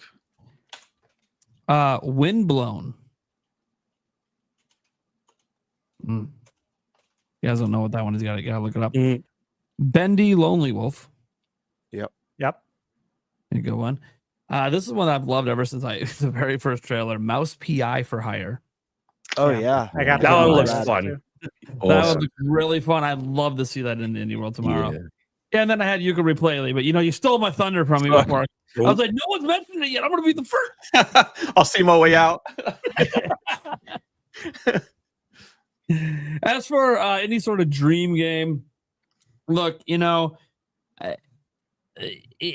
can't. The problem is every time I think of a dream game, I can't think of anything other than the one indie that's not going to be there, which is Expedition 33, which is what HMK said. Because I'm like, that's a dream game. That's just like literally not anything else I could think of. Yeah, that absolutely could happen. But that one's like, I think it's too big. But it would be pretty badass if they end it with Expedition 33. It'll make people, as we said before, really change their opinion about what can be in an indie world. Cadence of Hyrule 2. Oh, that'd be sick. That would be sick. I loved that game. I think it was really fun. Well, you know what? That actually reminds me. Do you guys think there could be some sort of Mario crossover with indie games, given the 40th coming up? Yes, but not at an indie world. Okay. Yeah, like I'm because I feel like in recent years, until I was like seeing that other developers. I mean, like this happened throughout ever since before the N64 days, that other developers are capable with their IPs, and now they're getting smaller and smaller studios in order to add their own flavor to their bigger, well-known IPs, especially like Cadence of Hyrule. Look at that. So I definitely feel like with Mario, they could definitely get something going for the 4th anniversary. Will it be at Indie World? Probably not. All right. I'll give you my list here. So this is what I got. Egalos 2. You guys familiar with Egalos? I have it physically. Look it up. Yeah, Awesome game. how do you spell that?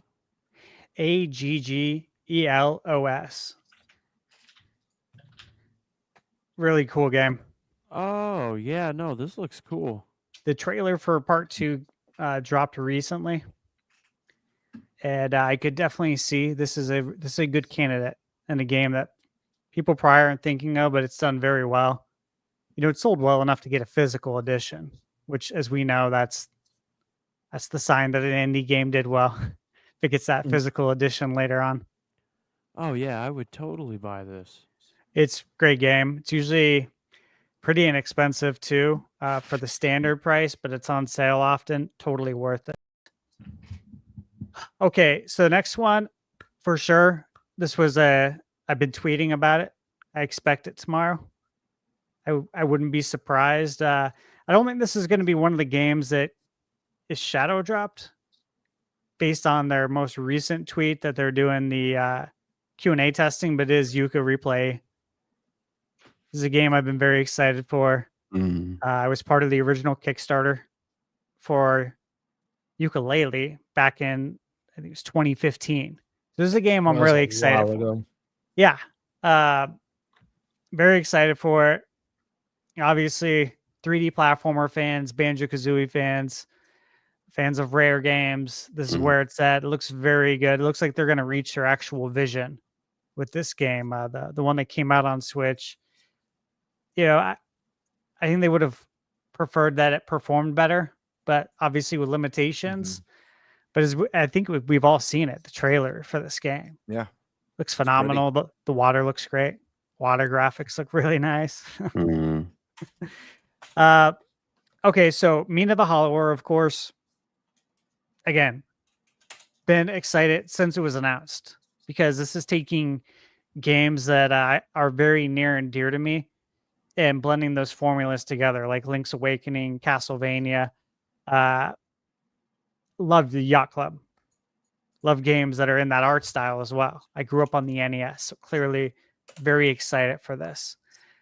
But that's not it from Yacht Club, because we can't sleep on the fact that a year ago they announced the Shovel Knight Shovel of Hope DX.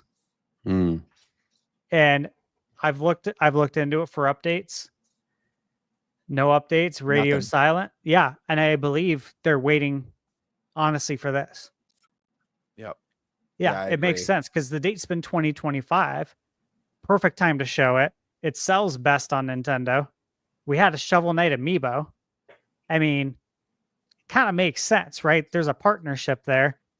And I think you could easily show both games at the showcase. You don't need to show a ton. But yeah, Shovel Knight, Shovel of Hope DX, that's a game I'd pick up day one. Yeah, I would love an excuse to play more Shovel Knight. Definitely. Right. Just Such dump an another amazing- 1,000 hours in that. You guys can't see. So Shovel Knight is a game that means a lot to me because even though it wasn't my first indie game, it's the indie game that made me a huge lover of indie games. I had dabbled a little bit. I think my first indie game that I ever really got into was the original World of Goo on the Wii, and I loved it. Great music. Yeah, I remember amazing puzzle game with a really dark, cryptic story in the background that's really odd and it enhances the fun. But Shovel Knight changed the game for me. I was like, oh shit, like this is what indie gaming is like. And then I've been a huge fan of indies ever since. So that game's very special. I have on my shelf down here the first four figures Shovel Knight statue. It was one of the first. You did. It was one of the first four figure statues I ever got. That's how much I love this series. So that would be a huge moment for me. I hope it's there tomorrow. I'll lose it. Yeah, I mean, again, it's the date's still there, 2025. They're allowed to update it. It's their game. It's their IP. They can change that date anytime they want. We're in August. I would think that they would mention something if it's not coming out, so that everyone can solely focus on Mina, since that is coming up now, and that promotional cycle is going to start soon with that being a Halloween release date. Okay, so from Way Forward, yes, Shantae for GBA. And I have it here, but I'm not going to open it because this is this is the golden cartridge. Oh damn! And I think these were limited, more Does limited than limited ROM. What? Stash, does that sting a little bit? I understand why you don't want to open it, does. but not being able to see that golden cartridge and hold it in person, does that sting? Yeah, it does. I can imagine. Makes me question if I'm doing the right thing. Hey, mad respect. The number of times where I've put a special limited collector's item on my shelf and I'm like, I'm not going to open it. And then like a week later, it's open. Like, I can't. Like, I have to touch it. Have you seen the Reanimal special edition? Mm-mm. Oh, that's a filthy one, man. You have to look it up. It's disgusting, but it looks awesome. Yeah, THQ goes pretty hard with their special editions. I'm considering getting it, but let me see. I am too. All right, so I got 2 games from this company that I think could possibly be here that I'm a big fan of. That's retroware. I'm talking Toxic Crusaders, because that's coming out and that's on the promotional path right now. It's been promoted at a lot of the different expos. It's coming out this year. I think it's dated for December 4th. So Toxic Crusaders, that's a big one. But the other one that I really want an update on, and again, I talked to the creative director there, Jason, and from everything I gathered, and again, just he couldn't give me a firm date, but just from like reading his body language, it sounds like the Transylvania Adventure of Simon Quest is still coming out this year. It's just a game that as soon as it was announced, I'm like, what? First off, this is ballsy and I like it because, Castlevania 2 Simon's Quest, one of my favorite Castlevania games, and you're literally calling this the Transylvania Adventure of Simon Quest, and it looks like a sequel to Simon's Quest. And so, of course, I've been hyped for this for a long time. This was announced a while. It might have been 2023. So it's been in development for quite some time. They still got that 2025 date. So I'm still going to put it on here as a possible game to come out. Here's another one. I think this game is a really good candidate for this event, and that's Paper Clay. Is anyone familiar with Paper Clay? Recently came out on Steam. They say, if you like games like Banjo-Kazooie or rare games, you would like this game. They reached out to me to send me a review code, and I will say that they said we can give you a Steam code now if you want it, or if you wait a little bit longer, we can get you a code for Switch, which I'm fine to say. But obviously this game's coming out on Nintendo Switch soon. So yeah, check out a trailer. It looks very good. Looks like a great time. I think it's gotten actually some very favorable reviews as well. I don't know what the Steam rating is on it, but a lot of positive reviews. Here's one that just got a demo in June. It's a Metroidvania I've been looking forward to. It's Mio, Memories in Orbit. Does anyone remember this game being announced quite some time ago? Let's have a look. It's still on track for 2025. So again, clock's ticking. Grocery stores got Halloween candy out already. Things are getting real. Oh, Zelda, right? Stocked up on it. Yeah, you got to start putting some dates on this stuff and show it. So I could see that. Good. Outside of some of the ones you named, Slay the Spire 2, that was on my list. Witchbrook. I didn't have Bendy Longwolf on my list. That is a good one. The Eternal Life of Goldman. I can't believe I had one on my list you didn't have. Oh, Yeah. that makes me Well, Attack the Backlog, he had it on his list too. Yes. Bendy Longwolf. But The Eternal Life of Goldman, guys. Do we all remember this game? You play an old man. You have a cane. You use it like a pogo stick. Essentially DuckTales. Oh, It man. kind of remind me a lot of Modern-day like DuckTales. DuckTales and Cranky Kong. I remember seeing Yes. that. Yeah. Yes. And again, so I pre-ordered this game right when it was announced, and I think it was announced at the Game Awards 2023. So I still have it pre-ordered at Best Buy as part of the buy two get one free deal that I did for Switch games. So yeah, we're coming up on 2 years. I want to hope that this is coming out soon. They just showed, they had like a 4-minute segment over the weekend, I think, this past weekend at the THQ Direct, where they showed, you know, all those games. Reanimal, I think, was there. And they didn't have a date on it, so I'm not sure. I thought maybe they didn't because it's going to be shown here, so we'll see. Enter the Gungeon 2. Mhm. This is a game like Super Meat Boy 3D. It was the Meat Boy and Enter the Gungeon did very well on Switch 1 for the indies. I think that's something that we'll get an update on soon. Marvel Cosmic Invasion as well. This is a game that's on my list of games to buy. 100%. Looks great. It's a beat 'em up, but it has hit points, which is something we've never seen in a beat 'em up game. So it's nice to see a new gameplay element be added to this genre, especially because we've had this genre for decades. And really nothing new has been added, right? It's only kind of been perfected with games like Shredder's Revenge and Streets of Rage 4, where it's like, hey, this formula is nearly perfected with these two games because they're so good. But now we're throwing in something different, like hit points and a beat 'em up. It's like, that's pretty cool. I like that. And then the game that I'm playing right now for review that nobody's talking about, that came out yesterday. Turbo Kid. Turbo Kid. Who's seen the movie? Michaela and I just watched it. I'd seen bits and pieces, but I said, babe, I gotta watch the movie, right? Because I'm playing the game. And I think due diligence, I should really watch the movie first. It's on Amazon Prime. And dude, first off, I'll just say, I won't give any spoilers. The movie is really fun. It's really good. If you're an 80s, 90s kid, you're going to enjoy it.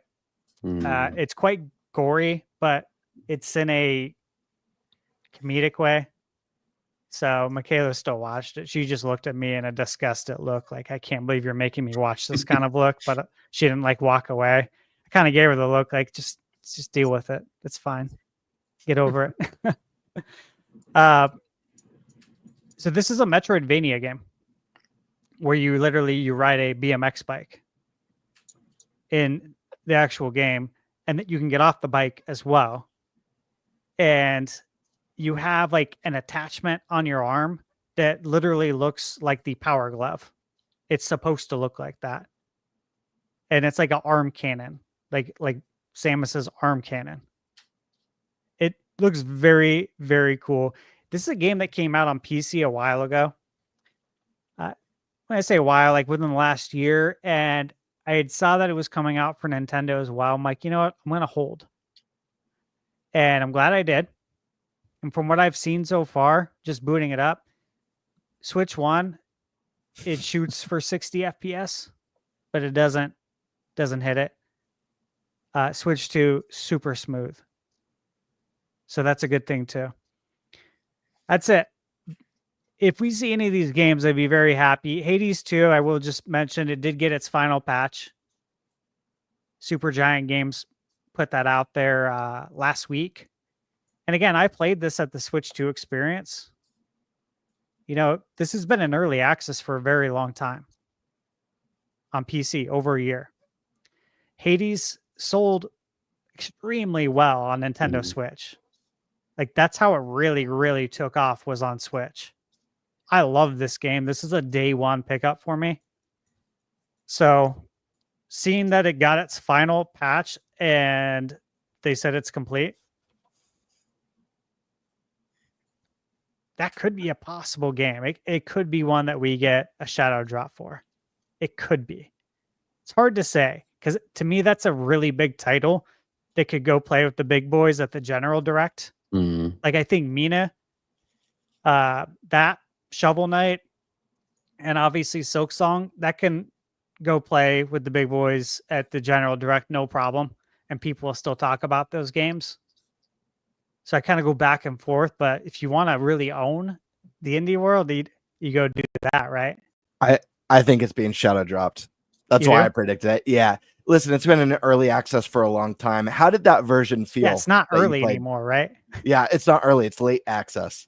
Honestly, so the version I played, again, just like this is why I'm so confident. I always have been consistently about Metroid Prime 4. That felt like a completed game, 100%. Like it felt like it had the Nintendo polish on thick. Okay, like it's been sitting there for a while. Hades 2, same thing.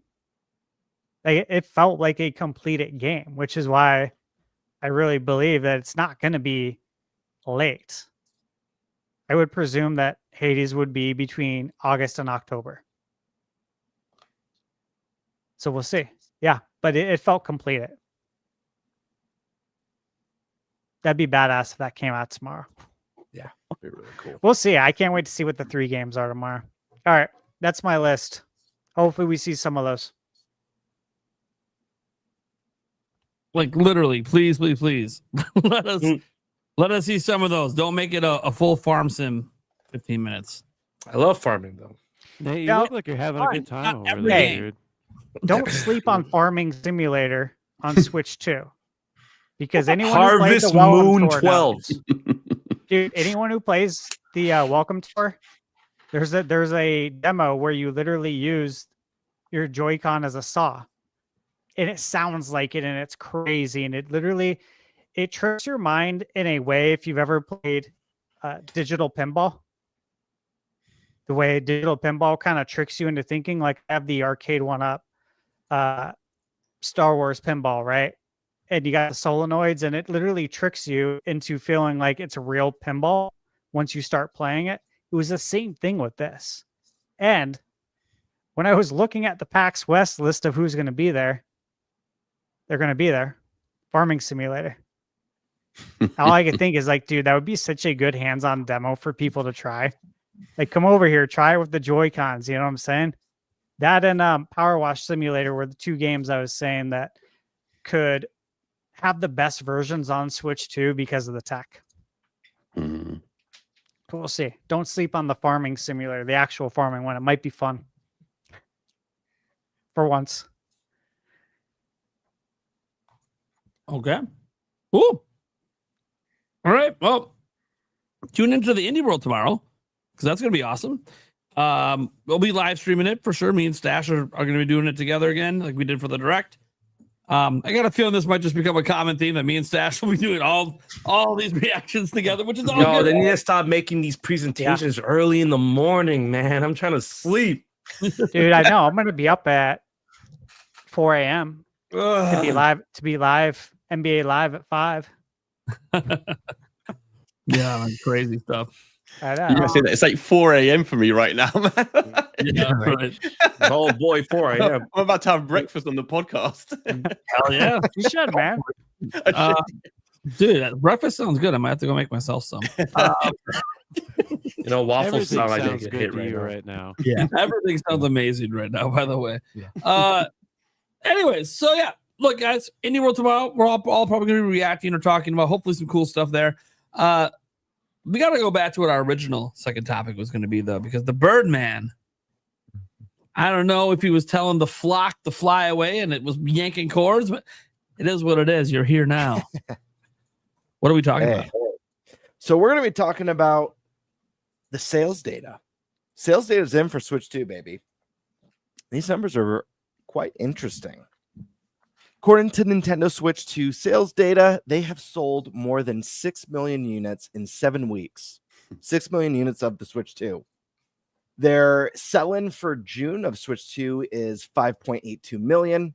Software is at 8.67 million, with 5.63 million of that being Mario Kart World for June.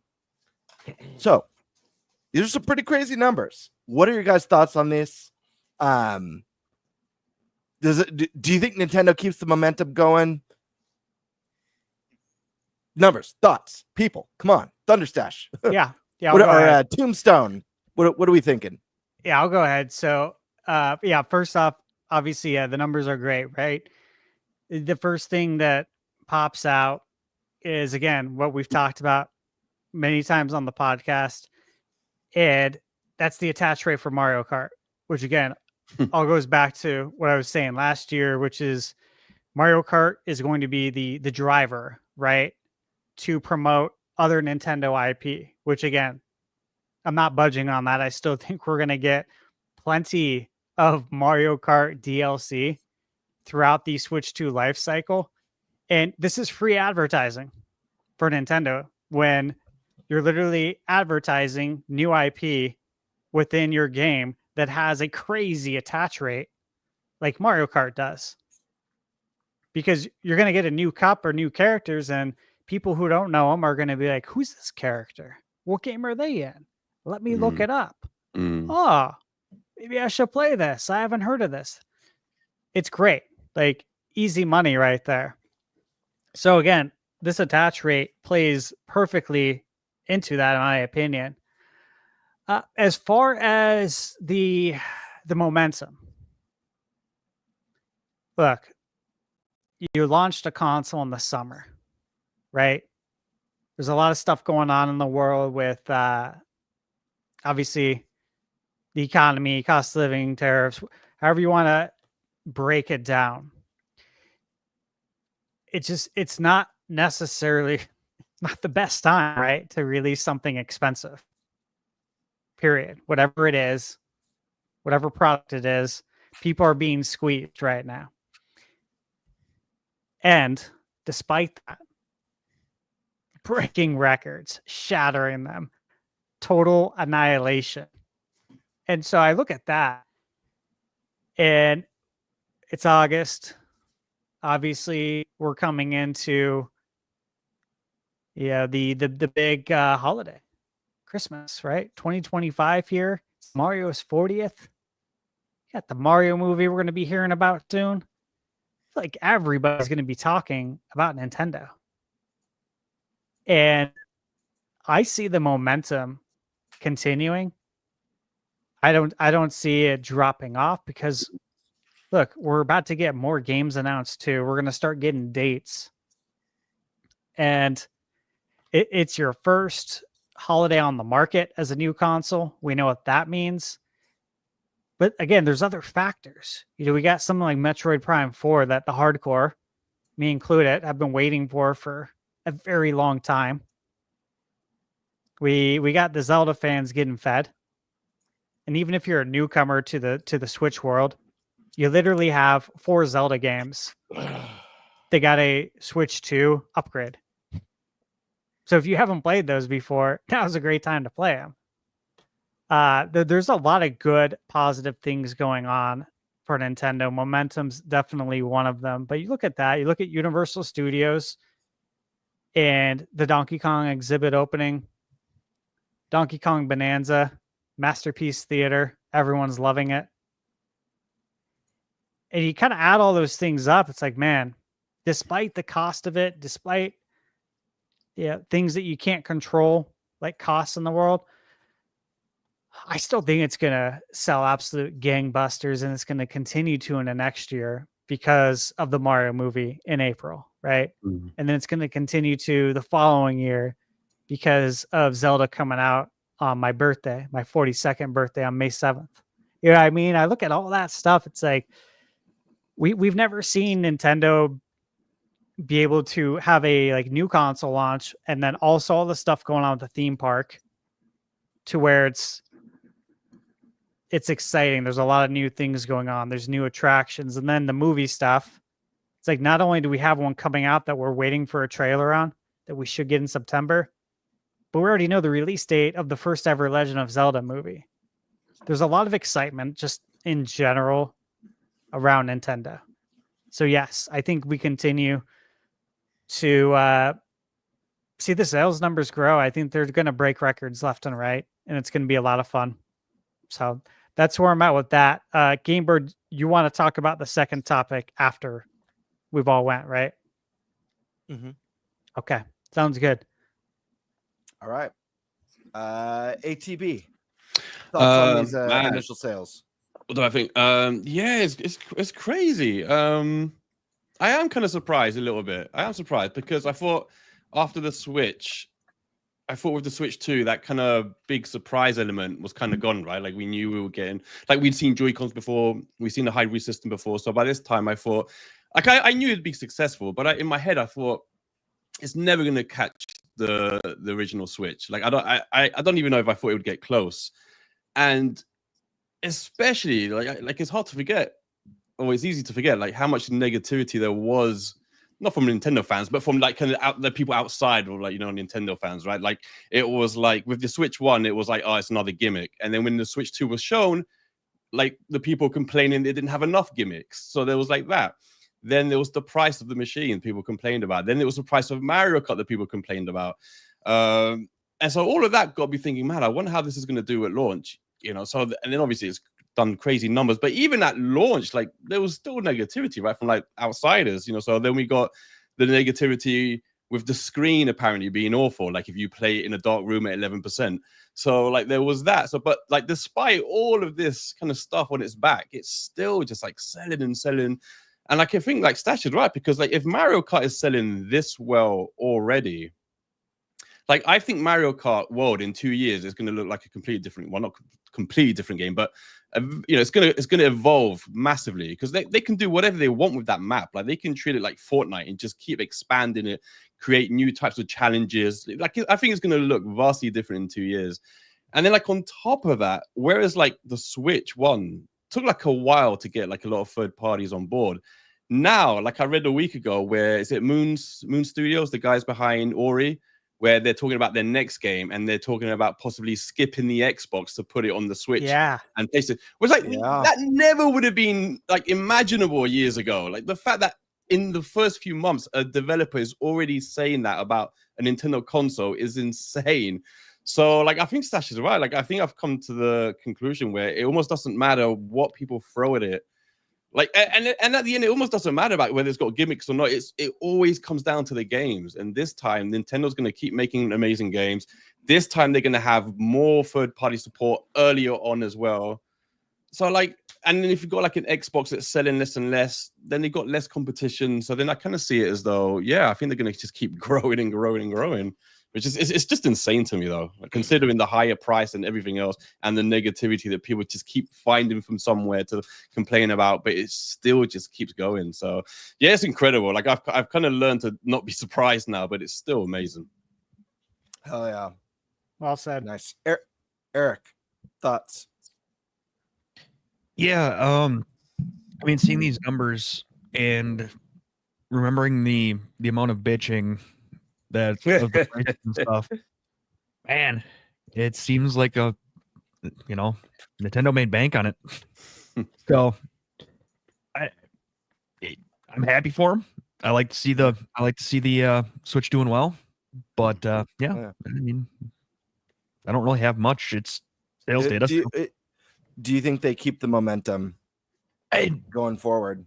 I mean, now that they've that's the bigger yeah, question. right. Now that they've raised the prices on Switch 1, you know, I can see them actually picking up more Switch 2s, like we said earlier, just because of the fact that, you know, it's cost analysis and do I just save up $100 more and get a Switch 2 type of thing. For sure. So yeah, I can see them keeping the momentum. Cool.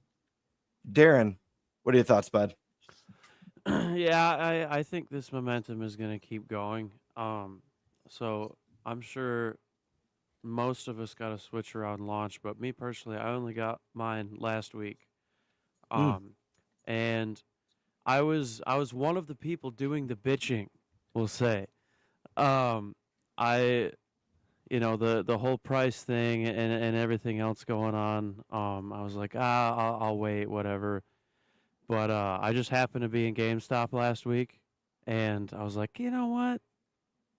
Yeah, I love Nintendo. I'm just going to do it. And I feel like there's got to be way more of me out there that in the coming weeks and months and the rest of the year, especially around the holidays, are going to be like, you know what? That Hyrule Warriors game is coming out, man. I'm gonna pull the trigger on that Switch too. So I really think the momentum is going to keep going. I know that Nintendo said back in May they predicted 15 million units sold in 10 months. So they just sold 6 million in 7 weeks. They have 29 weeks to sell the other 9 million, and I think they're going to do it. I think they're going to hit that mark for sure. Hell yeah. HMK, what are we thinking, brother? That's crazy. I thought no one was gonna buy this thing. I'm being sarcastic, by the way, being super sarcastic. Yeah, right. That's what everybody was saying. They could have swore to it. It's like, oh man, generational flop and whatnot. Yeah, my And, favorite was that it's gonna sell worse than the Wii U. That was my favorite. I saw that a was lot of that. crazy. And the fact that it sold like almost, if not more than half of the Wii U's entire like lifetime sales in like a couple of weeks, it's insane. Because I thought the system was going to have the capacity to sell really, really well, considering what Nintendo's strategy was as soon as we saw the thing in terms of its capabilities, the games they showed off during the review. I mean, like Mario Kart, like a new Mario Kart. I'm like, this thing's going to sell easy. Anyone who thinks it's not going to sell with Mario Kart leading the way is that's crazy to me. And then Donkey Kong got revealed to be like number one in the eShop for like ever since it dropped. So it's still number one for like what like 20 days straight. And this is all happening without new Zelda, without a new Mario, and it's already like getting there. And then of course like the fact that it's backwards compatible, the Switch 2 upgrades where it's free, $10 and $20. And then the more to come, we got Kirby's Air Rider, we got all this. So like I'm not surprised that it sold this well, especially considering that the original price for it is like $450, which is not, people can try to convince you it's like, oh, that's too expensive. $450 for a console, not that expensive. $80 for a game, yeah, no, I still don't agree with that. And I own Mario Kart World, but hey, guess what? I only paid a $50 difference because I got the bundle, right? But if I didn't get the bundle, I'm telling you right now, I wouldn't have paid $80 for it. Mm-hmm. I don't feel comfortable paying $80 for a game, any game. $70, it's already pushing it, but like, okay, games have to get more expensive because they have more fidelity, they offer more, blah, blah, blah, blah. But $80, nah. And despite that, Mario Kart World is still like selling like hotcakes, even though people are like, oh yeah, I'm not gonna pay $8 for a game. I'm like, a lot of people are buying it individually without the bundle. So, and that's just the power of Mario Kart. Is this gonna continue with its like momentum? Oh, absolutely, because we've only had Mario Kart and Donkey Kong Bonanza coming from Nintendo as its like original things. I'm not counting Switch 2 version of Breath of the Wild, Tears of the Kingdom, or Super Mario Party Jamboree. I'm not counting those. So when Nintendo releases things like Metroid Prime 4, Kirby Air Riders, and Age of Imprisonment, and apparently there's still games, and so said this already, that there's still games slated for this year coming from them that we don't know about.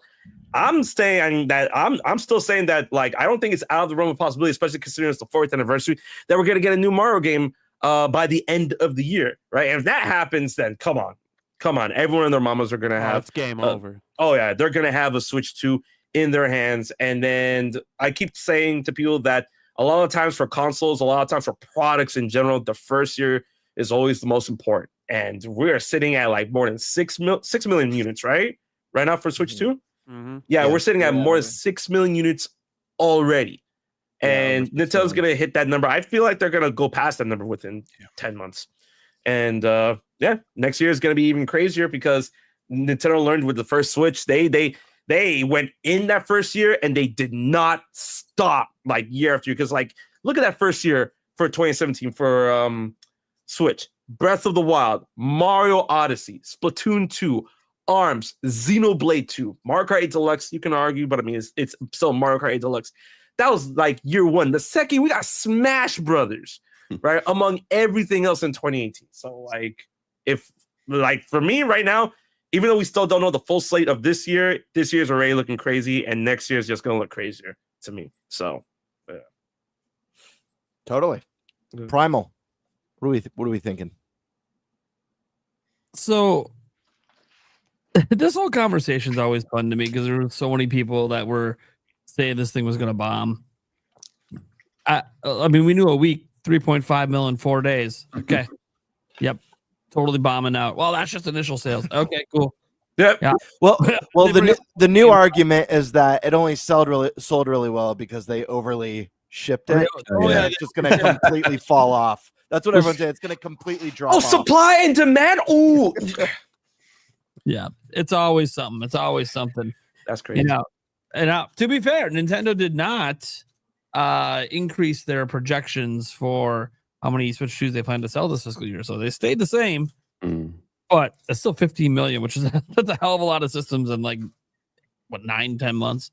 That said, their sales are obviously looking the record breaking. We've never seen anything like it. Like I think that's what gets understated when you watch people try to downplay it. Is like you realize you're downplaying something that's quite literally never happened. Like just let that register for a moment. Nothing in video game history has sold faster at launch than Nintendo Switch 2.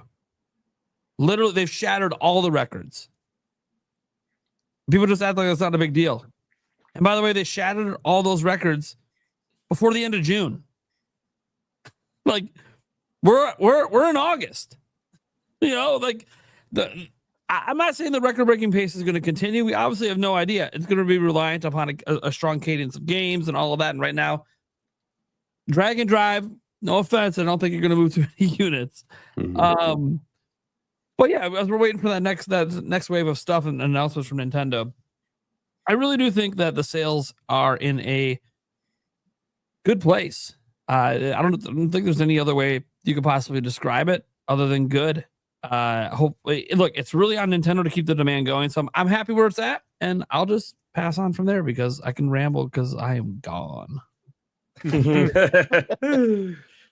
Yeah, guys, I echo everything that's been mentioned so far. I mean, this is wonderful news.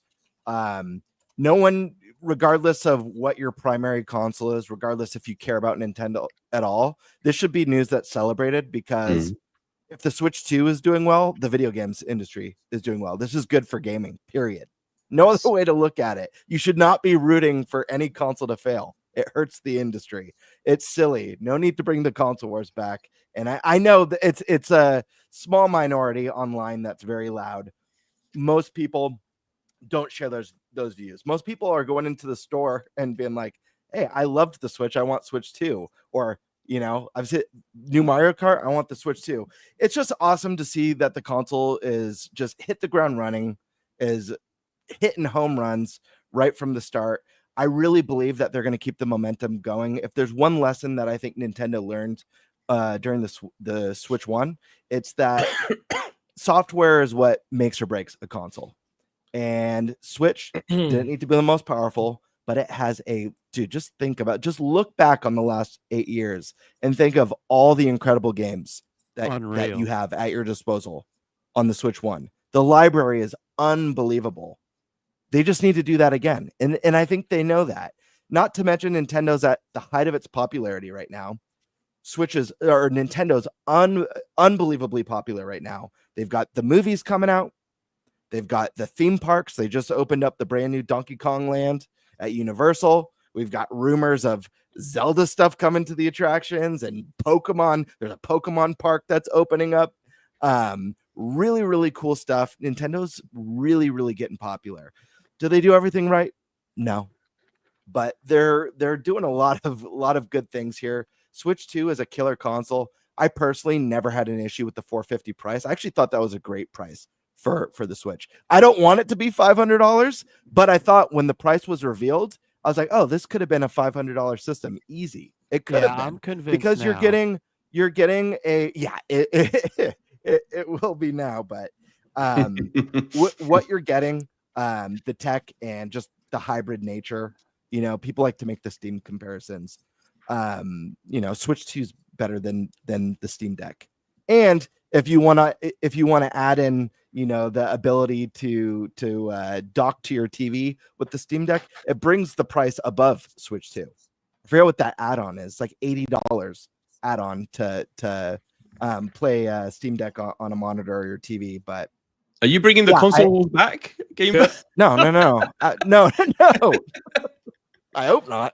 Well, the whole Steam Deck versus Switch argument has always been kind of silly to me because It's silly. I'm going to buy a Steam Deck to play games on Steam because I like those, and I'm going to buy a Switch to play Nintendo games because I can't play those on my Steam Deck. That's why you buy a Nintendo console, because you love the Nintendo games.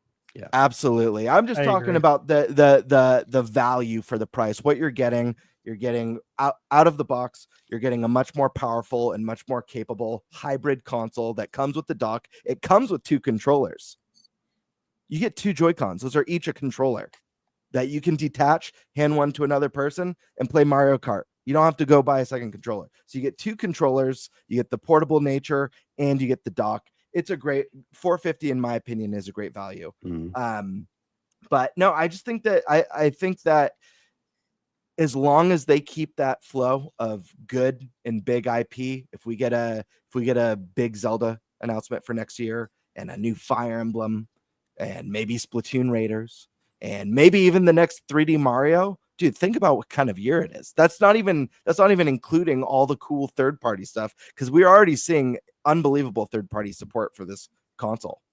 In the next mainline direct, there's going to be big third-party announcements. They had to get that partner showcase out of the way to get rid of a chunk of great announcements.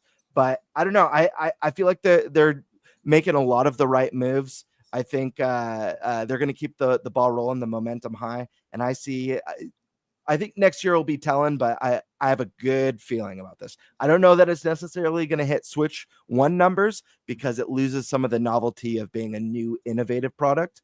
But I think the console's going to kick ass, and I would not be surprised to see Switch 2 hit 100 million, possibly more. But cool. Let's go real quick to the kind of the second part of this topic. Nintendo put out a survey asking people about physical and digital. Or wait, is this right? Am I understanding the notes correctly? Did you guys take part in the survey? What were your guys' thoughts on that? Do you think anything's going to come to fruition from this? Anything good? I do. Or what the community would consider good? I'll just start off by saying, remember that this survey, I don't know if it's exactly the same, but this came out of Japan already. And then it came to the US. I did my survey about 2.5 weeks ago. I know it just hit the internet like a week ago with everyone talking about it, but I got sent it 2.5 weeks ago. Filled it out. I didn't say anything. And obviously everyone started talking about it. And now the survey's taken down. So this is why you probably shouldn't say anything if you're trying to make a difference, right? But I totally filled it out. They asked you the same question multiple times in different ways, like you'd expect if you're taking some sort of assessment. One of the things I found interesting that they had asked when it comes to physical and digital is they asked what my thoughts were on buying games digitally at a retail store and why I would do it and if I've ever done it. And I said, funny you bring that up because I did just do this for the first time ever. But because it's a real one-off scenario where Best Buy had the deal where every $150 you spend, you get $20 back. So now I'm like, okay, how can I build my receipt? How can I make it bigger without buying something that I don't want because that's stupid? And now it goes against the whole point. But then I'm like, okay, Drag X Drive. No, I'm going to get that. Mario Party Jamboree TV expansion. No, I'm going to get that. Welcome to I know I'm getting that. Kirby expansion. So I bought all these digitally from Best Buy, which I've never done before. Because why would you? However, I did it because it gave me money in return from Best Buy. So I did explain to Nintendo that hey, this was the scenario, so it made sense. However, guys, how many times is this going to happen in the next 5 or 10 years? I don't know. Maybe 0. So would I continue doing that? No. And I thought that was an interesting question. Then they ask you the same thing. So they ask you all the questions for yourself, and then they ask you the same questions if you're buying the gift for somebody else. Hmm. And so, and then they ask you, why did you answer it this way? Or why was it the same? And I was like, look, whatever I buy for myself, I'm going to do the same thing if I'm giving it as a gift. Like if I wouldn't personally buy a physical game with a code in the box, right? Like with Tony Hawk, that's just a code. It's not even a key card. I wouldn't personally buy that.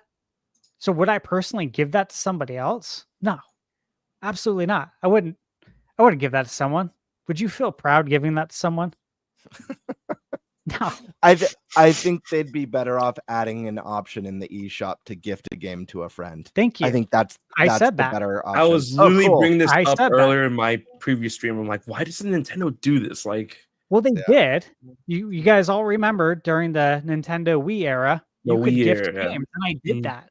I literally did that Yeah. because I was recommending games to like family, right? That is on the Wii virtual console that they haven't heard of, because they were starting to release some games that the hardcore know. Like for instance, I remember when they released like Sin and Punishment. Sure. That was previously only available in Japan. I'm like, oh yeah, you gotta play this game, right? And so I was gifting games that were just unusual, but I knew were very good. I think the same went for like the TurboGrafx version of Castlevania, right? That only came out on TurboGrafx, games like that. So it made sense. And I was like, I was a teenager then. Like, one teenager, I was 18, 19. And I was using that. You guys should do that again. I would much rather be like, hey, I'm not gonna go drive 50 miles round trip to go to Best Buy to buy you a plastic box with a code in it and give it to you, and then buy wrapping paper, which, again, nothing's cheap anymore, and wrap it just to give it to you for you to find out that there's no game in the box. I would much rather just give it to you digitally and let you be surprised the next time you boot up your Switch and you see there's a new game on there and it says, like, it shows up as a present icon, like the 3DS did whenever you add anything new. Yeah. And then it's a gift from me with a little note from me. Like, that would be really cool and convenient. Yeah. So I would like to see that. Especially for, well, in my opinion, for like indie games. We get so many great indie games, a lot of hidden gems, ones that fall through the cracks. And I know I've like suggested indies to friends, like my best friend. He just never gets around to picking it up. And I'm like, man, like, I like one in particular that I know a couple of my buddies would have loved that I totally would have gifted, Katana Zero, which is rad, such a sick game. Devolver, just to be able to gift that and be like, here you go, thank me later, Yeah, totally, dude. And that, you bring up a great point with indies, because again, so many of them will never get physical releases, or if they do, it's going to be boutique-y, like limited run. And look, I like limited run, but I also understand their business model, and that if you buy a game, don't sit there looking at the calendar, man. Like, don't be counting down days for when you're going to get it. It arrives when it arrives. If I'm buying something from there, I already own it digitally. I've already played it and beat it. I'm literally buying it to support the studio. So all how you look at things, but being able to buy indie games would be massive, because so many people don't know about them unless you're thick in the game like we are, and you know about all these indie games and you really care. But they ask you a lot of questions on physical and digital and what you prefer and why you prefer it. And they have a list of drop downs, like, Steve, you said you prefer physical over digital. Is it because you like collecting games? Like you're a collector. Is it because you feel like owning it, like physically, gives you more ownership versus digitally? And there's a list of options, right? And I answered them exactly how you guys would probably presume. that I would answer them, and I gave very thorough reasonings when they asked me to explain in detail, which I always do on all the Nintendo surveys, because look, man, if you do want to make a difference in a productive way, not the lower the price way in chats, but in a productive way, when they ask you for your feedback and they truly want it because they need to assess these things, that's when you really want to articulate the whys behind it. I look at it exactly how I did as a manager and in training. Always explain the whys. If you ask for something, tell them why you want it this way, or tell them why, so they can see the big picture for us. Because maybe they don't understand. Maybe that is why they're asking. It's because I want it on my shelf. Is it because I feel like with digital, I can't trust it, that you might take it away from me one day because this keeps happening? Even though it doesn't happen a lot, it's happening, which is scary, right? Is it because I think the eShop might close down? Me? No, personally, no. That's not a concern of mine, but it is of other people. But Nate keeps telling people you can still buy games or redeem your games on the Wii eShop, even though the Wii hasn't been supported in forever. So, but people don't understand this, which is why they want feedback. So it's very good. And were you going to talk about the different cart sizes? That report? Yeah, let's talk about it. Yeah. All right. I'll just say it real quick. I'm very excited about the different cart sizes. Look, we have 64 right now, and the key card. I would love to see 32, 16, and 8. There's a lot that are under 8. I mean, even Nintendo has games that are under 8 or between 8 and 16. If there's savings that can be had there, let's make it happen. And maybe take it a step further. Is it possible to do 128? Would it be too much money? Which again, it might be, because if we're looking at $16 for a 64, it might be, and then that would have to be passed on to us, the consumer. So maybe that's not a good idea, and you do a key card for it, whatever.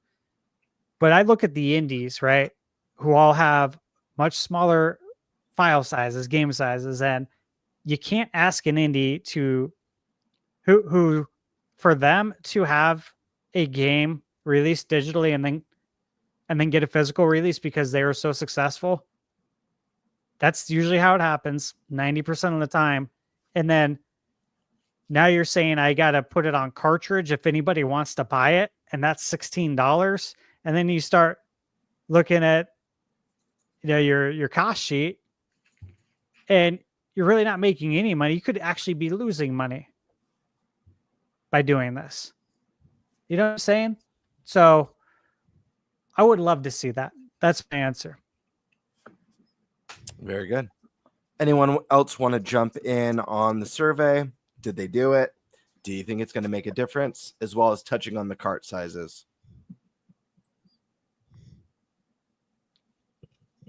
So I did the survey.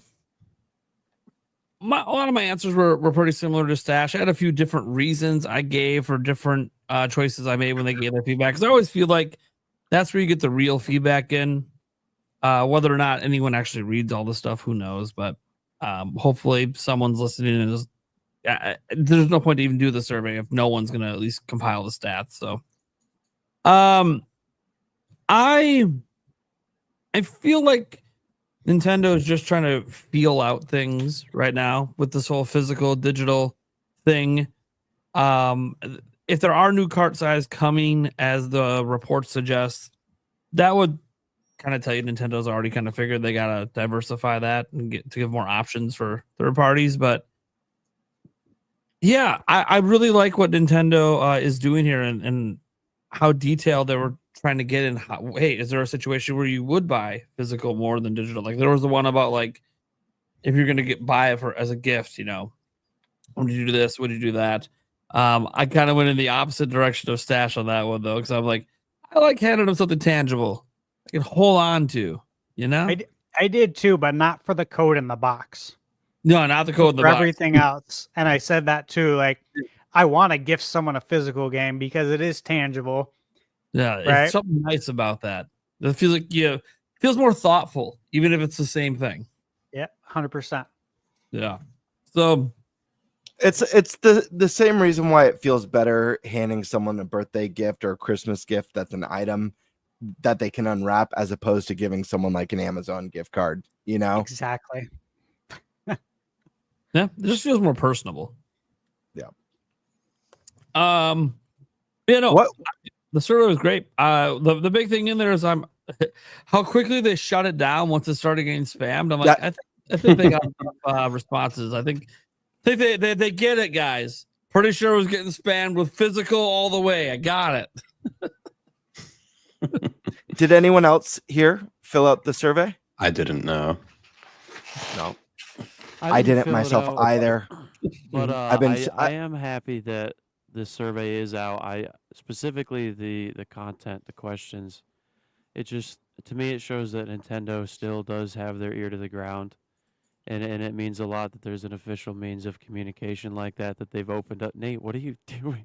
What? I'm interacting with my chat. What are you doing? Oh, okay. Yeah, no, that's pretty much all I had on that. Yeah. I didn't fill out the survey either. Not because I didn't want to. Got a lot of stuff going on in the background, very busy lately. And by the time I found out about the survey, it was too little too late, unfortunately. But hearing those questions from you, Stash, and from you, Nate, I'm glad that it was that thorough. I didn't realize it was that thorough. So that's good. That's good to hear. Was there a lot of the those boxes to really type out? I typed out a handful. You weren't too limited on characters or anything. No, because I know you're a thorough person, so I am. I imagine, yeah. They don't have a character limitation because I do this on all the answers that I fill out. I give great detail because obviously it's something that I'd like to see change. Obviously for us, so yeah, they don't do that, thankfully. That's awesome. So, for the guests, do you think this will turn into anything positive? At least with the cartridge size possibility, combined with the fact that they're asking players what they prefer. Honestly, I hope so. But I've seen not only with just with Nintendo, but like a bunch of different companies that they put out survey after surveys, like, hey, we really enjoy your input. I mean, yeah, they're trying to gauge what everyone's thinking, but are they gonna, actually change anything like that when they see that the money flow does not change? If anything increases, then they're probably not gonna change anything in anytime soon, especially if the survey just came out or whatnot. If they decide to do anything, is probably gonna be the terrain in terms of their cash flow and logistics and all that stuff. But if they do, then I'm glad to be wrong, because this whole cartridge situation in terms of how much of a game could be on a cartridge, or how much space the cartridges have, and then combine that with the whole game key card situation, I just would like for developers, not only at Nintendo, but third party as well, having more options to be able to put their game physically, then buy things and stuff, either getting a code or a piece of plastic that doesn't really have the game on it. And at the same time, I feel that other developers, especially if they were developing for Switch 1, they got to compress their games, man. Just optimize that stuff. I don't know, have Nintendo sit down with them and explain how they are able to magically turn a game that was once 50 gigabytes into 6. But I don't know. I'm just I'm kind of cynical when it comes to these things, especially when it comes to surveys and whatnot, because it could really give companies an idea of what people are thinking. But at the same time, as we've seen with this survey, got shut down because it's being spammed and whatnot. And hopefully it was being spammed because of the ideas we want physical media, which is always good, right? But at the same time, there's always people that could get access to these things that just, either give companies the wrong idea if they decide not to take a second opinion or to read the terrain by other means, and then or just spoil the fun for everybody else. But that's where I'm currently at and whatnot. But I do have to say, unfortunately, I was here much longer, but I do have to dip only because I want to wake up for the thing tomorrow, and it's getting kind of late for me over here. Makes sense. Yeah, so I just wanted to get my word in on that. But thank you all so much for coming out. And I will they be don't back call you soon. The slippery dippery for nothing. But, Yeah. I'm slipping out. I'm dipping out. But this is gonna be like the new. Every time I come in, it's gonna be longer. Trust me, longer staying. So I gotta be out. All of y'all take care. It was really nice seeing all y'all again. And Have a good night, brother. Cheers, Peace out. man. Go on, man. Enjoy the show. Hey, let me ask real quick. So, did everyone is everyone aware about Macronex in the report? Read about that today, yeah. It came out. Yeah. So just so everyone in the chat knows too, their quarterly earnings report said that they will start using MLC NAND and 3D NAND to meet varying capacity requirements. And obviously this update, as I'm literally reading Super Metal Dave 64's tweet that I replied to, but this could hint that the Switch 2 will get more cart storage sizes beyond the current 64 gig in the future, which is why I do put more stock into the survey, because there's things going on that we don't see as the consumer in the background, like this here. And if there's money on the table, if there's more money to be made and it's not being made because there's not options, then that's when something actually does change and the surveys actually do matter. Because look, most time surveys are bullshit. We know that. I do take it a little different when it's from Nintendo though. And there's also things going on in the background. You're on mute. There's one other survey I've got to mention, not Nintendo related, but just to show like surveys can be a sign The of Family things Feud? to come. No, close. No, Capcom dropped a survey that I definitely partook in, asking about some of their dormant IP and which IP we would like to see come back.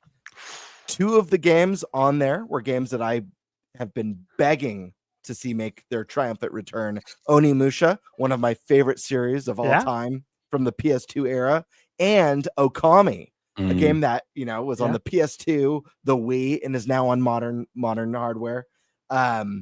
So these can lead to something. I as much as I love to see that survey drop, and I was like, oh my gosh, does this mean it's happening? I was 99% sure we wouldn't see either of those two IP again, and in the end, I was the fool. So this could be something really, really cool, and especially with the cartridge size, because I know that's definitely a limitation for a lot of developers.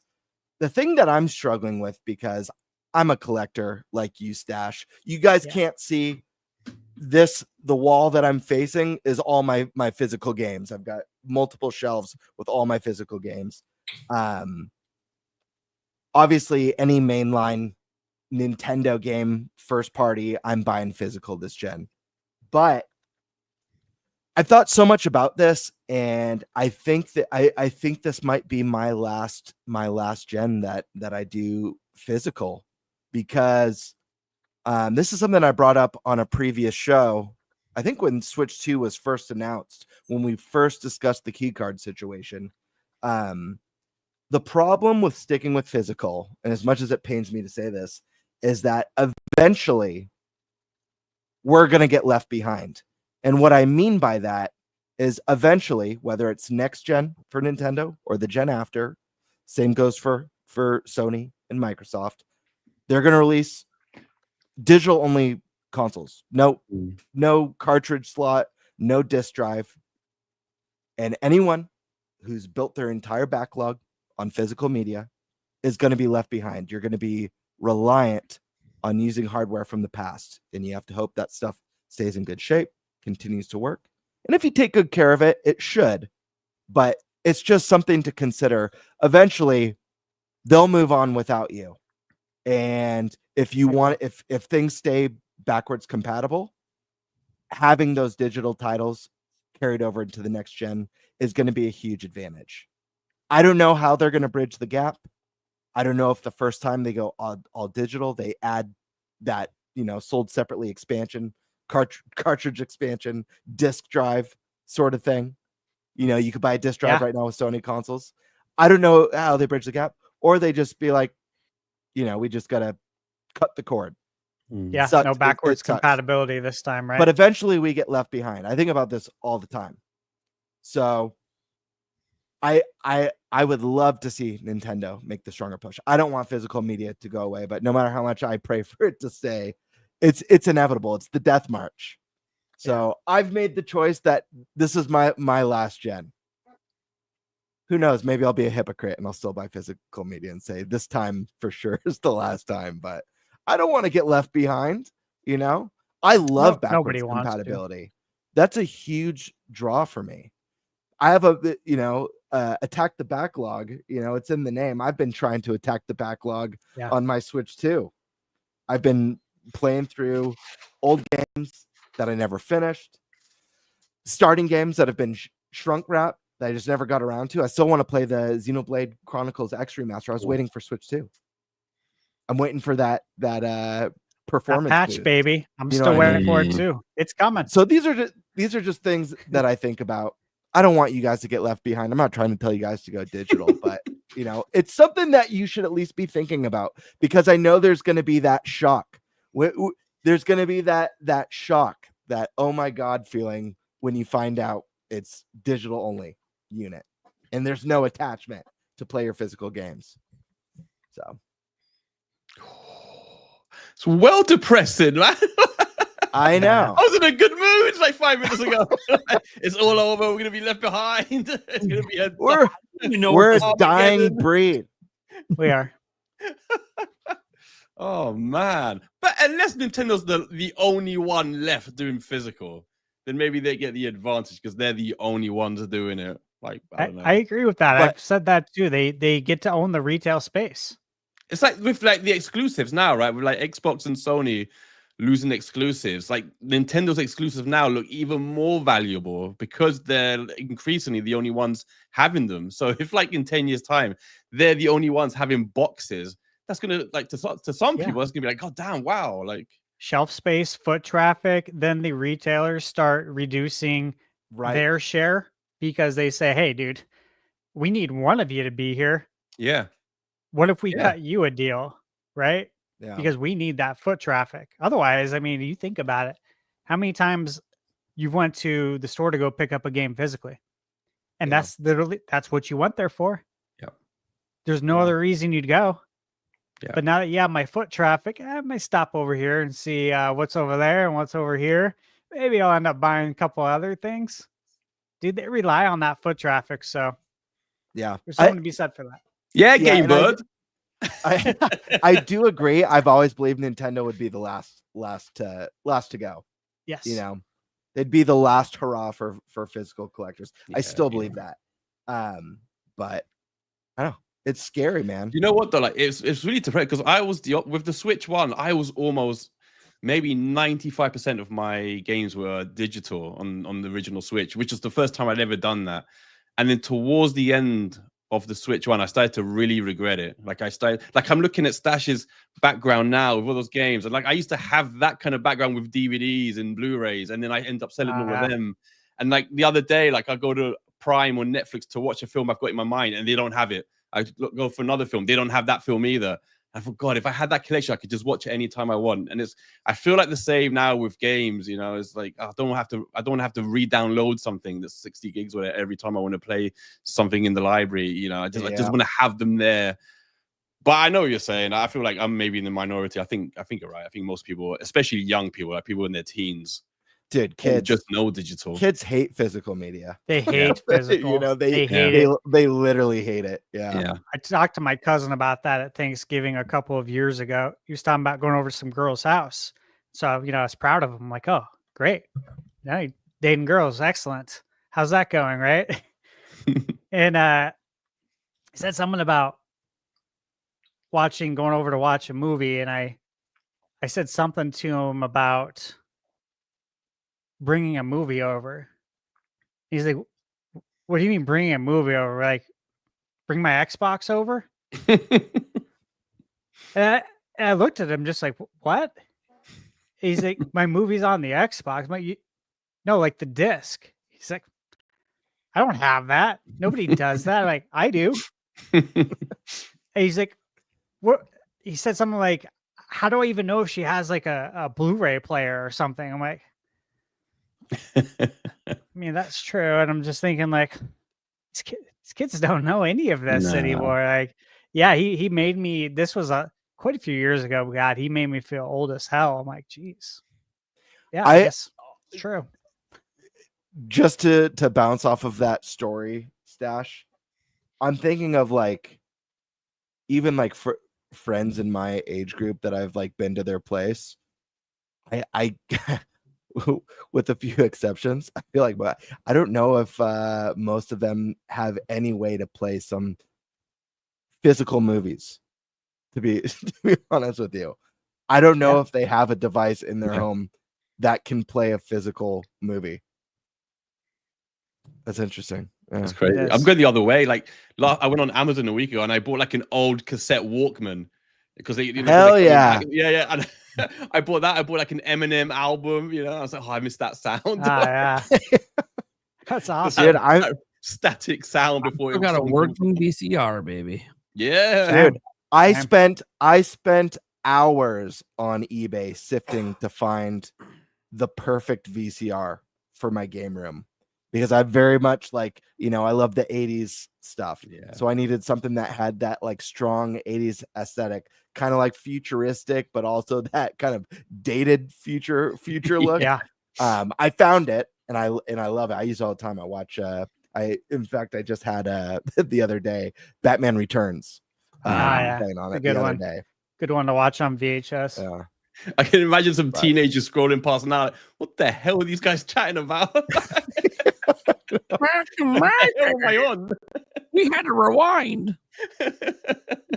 I always host Christmas at my house with the family, and I have the furniture style CRT. Oh yes, in the living room cabinet, like the oak cabinet.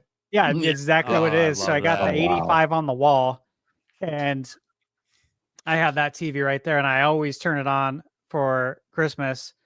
And I got the VHS player. I have Home Alone, of course, on VHS. I got the Santa Claus Christmas Vacation on VHS, and so I put all the older Christmas movies on the CRT. It's something just magical about it. Like it hits different. Dude, it truly I know does. exactly what you're talking about. Yeah. I feel the same way. I need to get the 90s Mario movie to bring it back to Nintendo. The 90s Mario movie on VHS.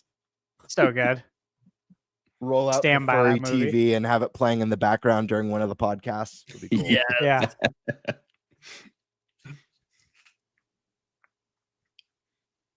All right. We need that Saved by the Bell, like pink mist, like yeah. All right, are we moving on? Let's move on. Yeah. Okay. Well, that gets to me. I'm just gonna go to the super chats and hope someone had a good topic in there because I can't think straight. Dude, I gave you an amazing topic. I know you did, and I already forgot it. Twitter chat. Oh, whatever. Pippuccino, became a member. Thank you so much. But then we got Corey Bohm. What does everyone think is the chance of a general direct in August to announce a September release from Nintendo? It's the August direct to announce the September direct.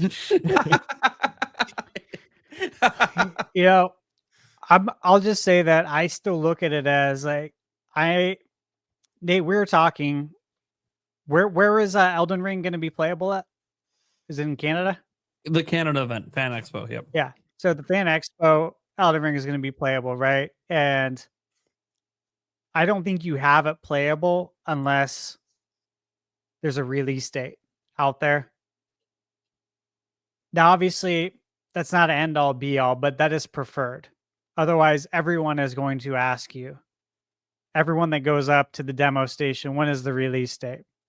the poor person running the station is going to get pressed the whole time. And so if you're taking a game on tour, for instance, if it's there, I think it's going to Seattle next to PAX. I fully expect it. Bandai Namco's there.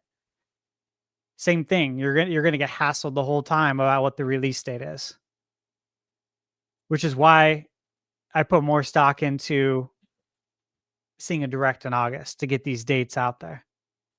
People got to put the pre-orders down too. Can't sleep on the pre-orders, right? All right. Nailed it. Next, Demonic Brawler. Every week, bring back NFL Blitz, NBA Jam, NHL hits. Bring them back, damn it. Yeah, but not NBA Bounce. That does not count for NBA Jam. Oh gosh. Are you going to review NBA Bounce stuff? Absolutely not. Oh, OG games? thought his mic was about to cut off there, and absolutely. No, absolutely not. I don't buy OG games, dude. No. TJ says he's not gonna lie, he's bummed the new Super Mario Bros. Collection was fake. Yeah, I didn't report on it. It was pretty obvious to me from the get-go it was fake, but it just be obviously it's totally fake. One thing we're not sure about though is some Mario Wonders getting new content made, according to Nash Weedle. Hey, GameBird, what did I say in your video a month ago? That we're definitely not getting new content for. So I'm kidding. No, literally, not just in my video a month ago. You've been saying it for, I think, since Switch 2 was announced. Yeah. Fully expected. Since we saw that lineup, you were talking about new Super Mario Bros. Wonder and getting additional content on that one. It was held out of the Switch 2 free upgrades for an expansion, just like Kirby got, just like Mario 3D World. Yeah, very excited about that. Yep. Now we know who Nash Weedle's source is. On the Dash all along. I'm seeing a pattern. We are on the same page often, which is cool. I will say that. Well, whoa, that he doesn't want to give away the plot. He really is the source. Okay. No. ThunderStash is Nash Weedle. The guy who's been on ATV's channel is just a plant. Yeah. Next up we have Sky Sword Alyssa. Oh my god, thank you all so much. She was here. Mm-hmm. I don't know if you're still watching, but seriously, congratulations. Mm-hmm. I'll be liking those photos later once I'm done with the show. I told Alyssa that Michaela and I have talked and said if we ever have a girl, she has agreed to this already, which is great news for me, to name her Zelda. My last name is Zimmerman. Zelda Zimmerman. Dude, badass, right? That's pretty badass. I can't believe she said yes to that. So never wanted to actually have a girl so bad. I had to tell Alyssa because obviously that Triforce ring is. Yeah, Triforce ring is badass, right? Yeah. All right, Demonic Brawler says the problem is Nintendo considered Joy-Cons as 2 controllers instead of 1. So they want twice the amount they're worth. I mean, technically they are 2 controllers. But I hear you. I hear they're expensive. But technically they are 2 controllers. They want you to think they're 2. No, they're literally 2 controllers. That is a fact. Yeah. Together maybe better than separate, but yeah. They're 2 controllers that you could use as 1 controller. Look at this. We're getting too fancy now for my brain to keep up. Demonic Brawler again. As a Switch 2 owner and a Nintendo fan, I can honestly say Switch 2 is basically 10 times better than the Switch 1, except for one key issue, and that's the requirement for micro SD Express only. It is interesting that they don't let you use like normal SD ones if just how you can only store Switch 1 games on it. Because the Express was because you get these AAA games coming over and they need these faster read speeds. They need them. So I I don't like that it's required, but it would be really confusing if it wasn't. You know what I mean? Like if you could use any micro SD card, but these ones only work with Switch 1, and then these ones work with Switch 2 games. Like, so yeah, that's my thoughts on that. See, we had a new member, EXPD X Bear, and then he also gifted a member as well. Thank you so much for that. A few super chats. I mean, all later. Then he super chatted after that. So, Right. would be wild if still is shown tomorrow. Yeah. Absolutely would be wild. Right. And then problem now is there we go. This guy's a liar. Yeah, I don't think there's any more from him though. I think we're good. Yeah. I think we're good. Like he thought like he had to have a super chat for every line he says. It's one of those. He's still in bed, and he's like, "Yeah, I'm not sleeping yet. Let me drop another one." Topic Roulette. What do game? What game do you? What games? It's more likely to I know. get game specific direct. Metroid Prime 4, Kirby Air Riders, or both? Both. Oh, good question. Let me I ask you think they this: both need one. Yeah. Does Kirby Air Riders get a traditional direct or a Sakurai Presents like Smash Sakurai Bros? Presents. He'll do a That'd be Sakurai cool. Presents all the way. That's what I was thinking Yeah, too. that'd be cool. All the way. It would be cool. Kirby needs it because we're getting two Nintendo racers in 1 year, but we also have a Sonic racing game coming out. I agree. You need to convince people why should I get Kirby Air Riders when I could play Mario Kart World? So I think that's and Garfield. That's why I need Garfield Kart too. and Garfield Kart 4. Hopefully M&M Racing as well. I hope that comes out. Yeah. Look, Kirby Air Ride came out the year I graduated high school, which was 22 years ago in 2003. Kids don't know what this is. They're not playing GameCube. They're not hooking up the RCA cables to a TV that they have that has even RCA inputs. You know what I'm saying? Like, they're not playing this. The only way they're playing it is if it's on NSO, and it's not, which means they need to learn about this game if they want to sell it. Mm-hmm. So it definitely needs some form of direct. Yep. And we need a new Excitebots racing game. Do you guys remember that from the Wii? Yeah, The game was amazing. Of course, I remember the E3 presentation with Excite Truck, and what was Reggie saying about it? It's some classic line, I forget. Yeah. Big We also need a trucks or Deadly something. Creatures too, with Billy Bob Thornton returning. Deadly Creatures? Yeah, it was a Wii Was that game. You play as- Activision? I don't know who made that one, but you play as like a scorpion and a tarantula. I remember it. And it's Billy Bob Thornton's like the guy who lives in the house. Rainbow Studios and THQ. THQ, yeah. Yeah. That's right. That'd be cool. All right. Next, will you all have a possible Mario anniversary direct prediction topic on a future episode of the podcast? Yeah, we've had talks about it, like, closer we get to September. Yep. Oh, that was a giggle.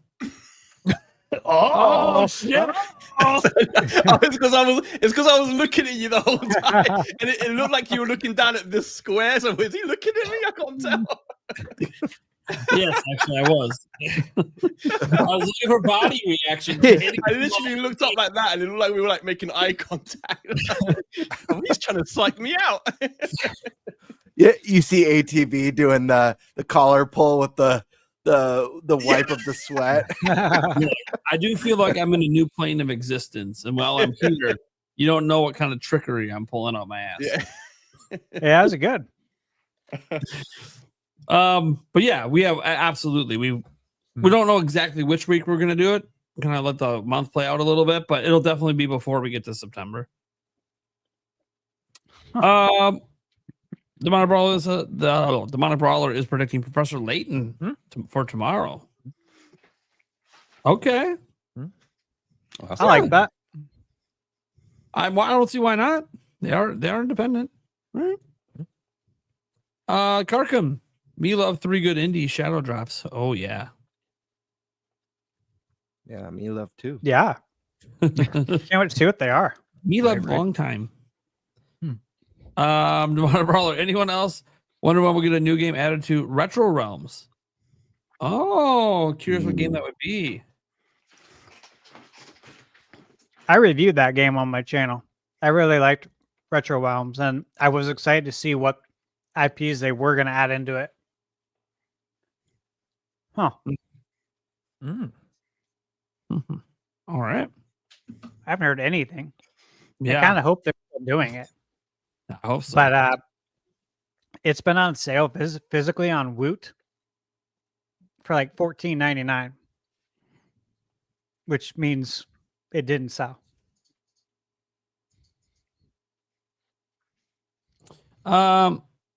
GameBird's Betrayal at the House on the Hill. Thank you. Yes, that was the board game that was comparing that indie to Blueprints. Thank you. Great board game. The Precinct or Deliver at all costs. I'm just reading what it says. I don't know if that's the right word. Okay. Yep, I'm lost on that one. Yeah, I'm lost on that one too because I don't think that's correct. But that's... I think it's a riddle. Well, right now it's not a great time for riddle. We'll help you. Except for that one. Know what the hell, except for that one. I don't know about that one. I'm only going to hear like a word here or there, and I'm going to say like one thing that each of you said that's going to be completely wrong. Yes. All right. Calculator Nintendo Switch 2 edition. Yes. Man, the collector in me would buy that. Yeah, I would buy a Nintendo Switch 2 calculator, especially if it was solar. Remember those solar calculators? Especially and it comes with the sundial. Yeah. How long ago did you play the Silksong demo? June 2019. Oh man, that's so cool that you got to play that. Yeah, 6 years ago. That's really cool. Right. I don't think anything that demo probably still in the game at this point, but I don't know. I watched the demo footage like once a day, every day, ever since they started saying Silksong was going to be at Gamescom. So I'm like, okay, I want to see if the footage matches what I played. It'll be hilarious. It's the same demo, right? Guys, how does Silksong live up to the hype with how long the development's been? It doesn't. You know, Hollow Knight was great. Like, I love Hollow Knight, but it wasn't like revolutionary. How does Silksong live up to the hype? Is this going to be another like? Is it going to be another like Hellblade 2 scenario where it's like its fame has gone beyond what it could potentially be? I don't know. Interesting I think there will be people that will be purposefully extra critical Sure. because this is how they operate. Although I don't agree with that. This is just how their mind works. I think we could see some people actually pulling that as well with Prime 4. Sure. You know, and giving biased reviews, possibly docking points for silly reasons because it was in development for so long and they're maybe personally upset about it. I could definitely see that happening, sadly, but you know, that's why you can't put stock in everybody. That's true. All right. Nintendo Ninjas Prime says Eric should share in your joy of spicy. I did. He it did was not earlier. spicy, and it was not good. No, it's gross. It is. And I get to do a probably $20 super chat, so that makes me happy. So it's gone. Pluggy69, Waiver Raid and Pie. Oh, thank you, man. Waiver Raid. No, Waverade. Waverade. It was a spin-off series. Yeah. Oh, well, learn something new every day. Or is that the Spanish version? ATB? What was it? The spicy vodka? What did you call it? Oh, serious. I gotta stop. Holy shit. What is happening? A new reality. Waverade. What does that mean? You're bilingual. That's not Spanish. In Spanish, that I would read that "waverede," but that's not a word. Is that the Spanish version of wave rates, or What is going on? Oh my god. Way too high for this shit right now. Brax 32 just did $1.30. That might have been to get to I believe the streak, so. I believe. Yep. Demonic Brawler, I would 100% agree with GameBird. Unfortunately, he was talking the truth. It sucks, but it's going to happen. Kids nowadays don't know about that shock we all got when Blockbuster closed down. Yeah. Dude, Still hurts. that was, man, Just think if they would have bought Blockbuster days. That was such a golden time, man. I remember renting Mega Man X on the SNES so many times at Blockbuster. Mhm. The guy was like, "Why don't you just buy this game, dude?" Oh yeah, it was the best. You know, I got a funny story about Blockbuster. I'll just share real quick. Someone left a comment on one of my videos. It was by Donkey Kong Review. He said, "Why do you?" Something to the fact like, "Why do you call it SNES?" And he spelled it out SNEHSS. And why don't I say SNES? And he said, "I don't know why, but it really bothers me." And I'm like reading the comment, just laughing, like, like, okay. And so I reply, and then he replies back again. I said, this guy's, whoever it is, persistent, right? I said, look, here, you earned yourself a story. I'm going to tell you why I call it this now. And it all started when my cousin Jim and I rented Earthbound from Blockbuster. And I see the main character's name is Ness. And of course, I'm like, it's like NES, but with an extra S. And so from that day forward, the NES, or the SNES was now, or the NES, because of NES, I called the Super Nintendo now SNES instead of SNES. Was because of Earthbound, because of the main character. And of course, I don't know if this person knows what Earthbound is, because again, this game hadn't, 30 years ago. Are you familiar with Earthbound? Right? Did you know that the guy from Smash Brothers had his own game back in the day? These are valid questions, right? I don't know what the age of this person is, so I kind of have to explain things in detail because I don't know. But I was like, yep, that's the story. That's why I call it that. So there you go. You're right. I hope it doesn't bother you anymore. Right. Michael Lorenz II says, which Zelda game has your favorite ending, excluding Ocarina of Time, which a certain host can't remember. We don't want to ruin it for him. It's funny. I saw that come in earlier and was laughing. Yep. Yep. So, guys, which one's your favorite Zelda ending? Easy for me. Wind Waker, my favorite Zelda. The ending is beautiful. That final, like the final monologues with Ganondorf that he has. You feel the pain, the passion, the nostalgia of what used to be. It's just a wonderful moment, especially like that setting on top of the tower. It's pouring rain. It's just it's beautiful. Anyone else? Twilight for me, like it's my favorite Zelda, even above Ocarina. I love Ocarina, but Twilight is just, oh man, it's probably my favorite art styles. Probably my favorite battle with Ganon. Some of my favorite music. I love that game so much. But the dungeons and the weapons, just everything about that game. I literally waiting still for the HD version. Just want it now. Mm-hmm. It's a good one. Twilight Princess has, in my opinion, the coolest item that Link has ever had in his arsenal. And it upsets me. The spin top. Oh my god, yes. It upsets me so much that this item has never made a return, but it also bothers me. I wish there's some great utilization for it. Obviously, that boss, it's very easy, but zooming around the tower is so epic and iconic. Yeah. It was such an underutilized item and one that I hope sees the light of day again in the Zelda game. It's so cool. Just had to throw that out there. I'll take a stab at this. So outside of Ocarina of Time, it's tough, man. It's between Zelda 1, since that was my first ever, Nintendo game that I got for myself, my 5th birthday.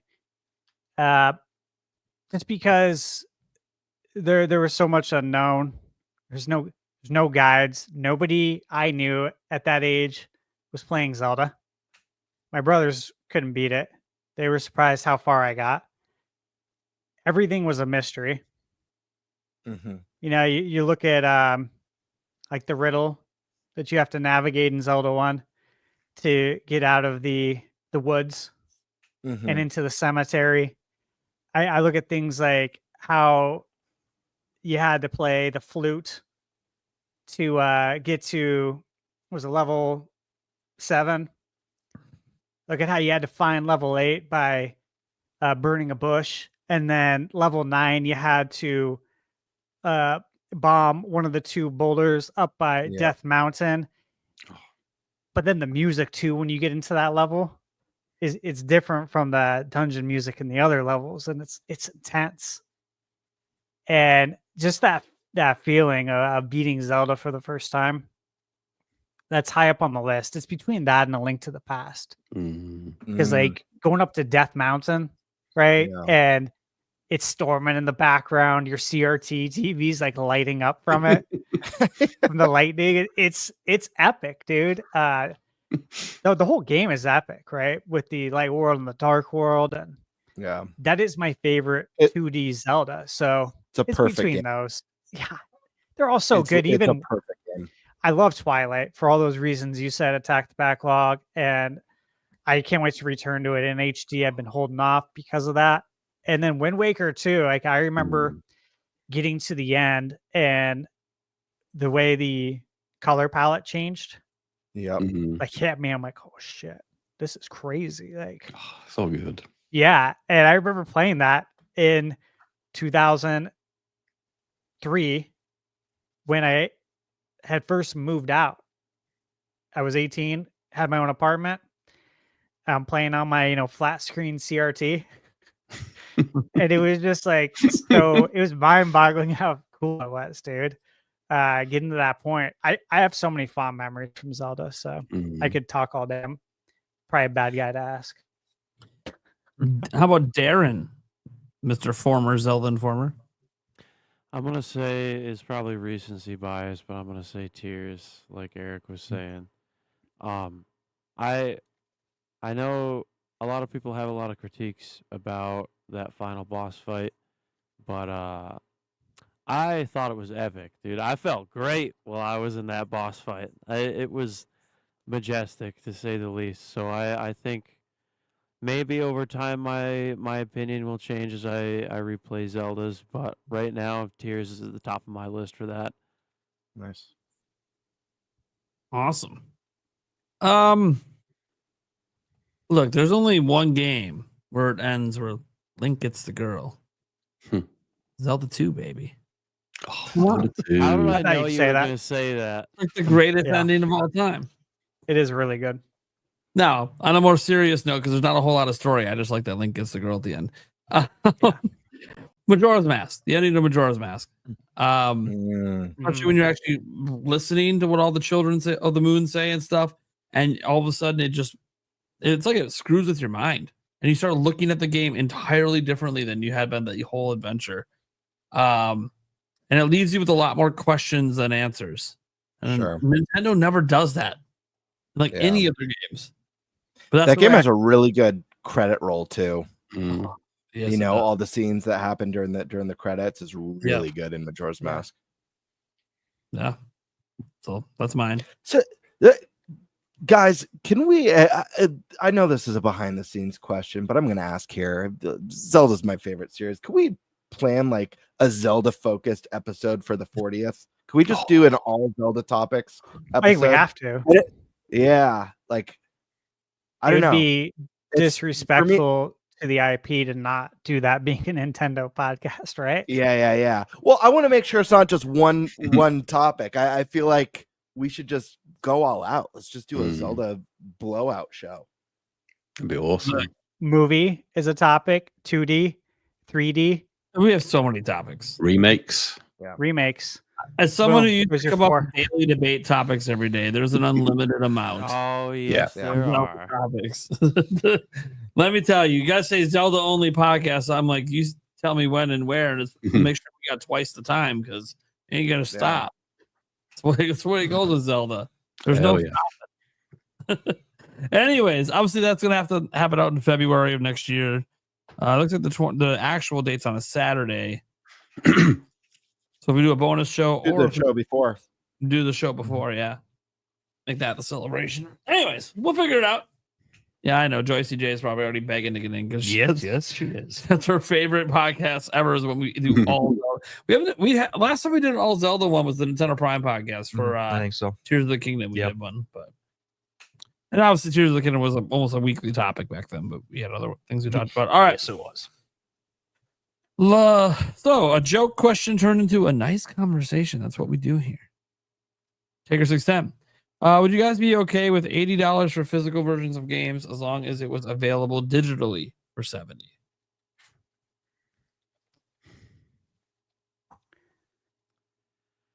What about $70 games and 60 digital? How's that Like sound? that better. Yeah. I think Yeah, I think I everyone like does. that. I'm sold right there. 70's the standard, so instead of raising the standard, let's keep the standard and drop the dig. I agree. Right? Isn't GTA going to raise the standard? Yeah, most likely.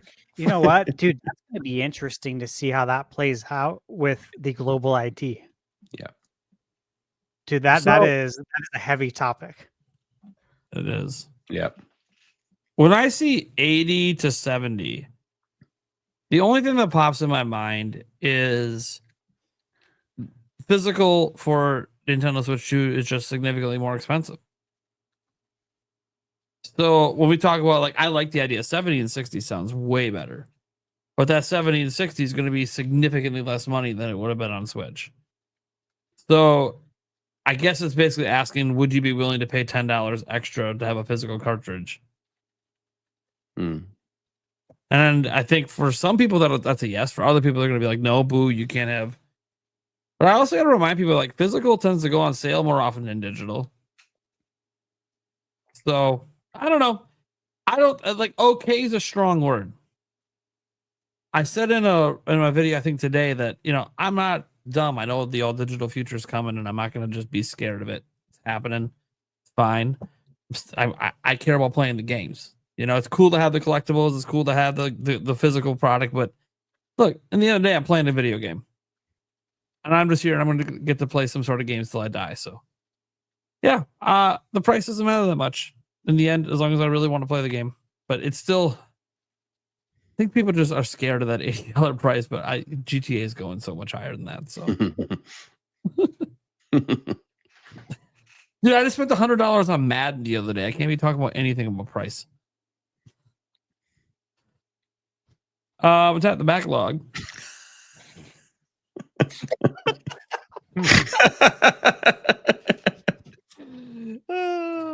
I'd like to ask you, what are you doing in August? That's a good question. That's a good question. Then let me know. What are you doing in September? Oh, how the tables have turned. I will be busy. As so will you be. Whoa. Well, I didn't say. I didn't specify anything. Yeah. Just busy times. It'll be busy times. Well, it can't Yeah. be. Well, we're going to. He knows we're going to PAX. Yeah. Prime. So yeah.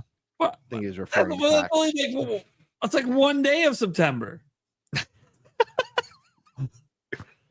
Well, it's the PAX is August. Semantics. Busy across both.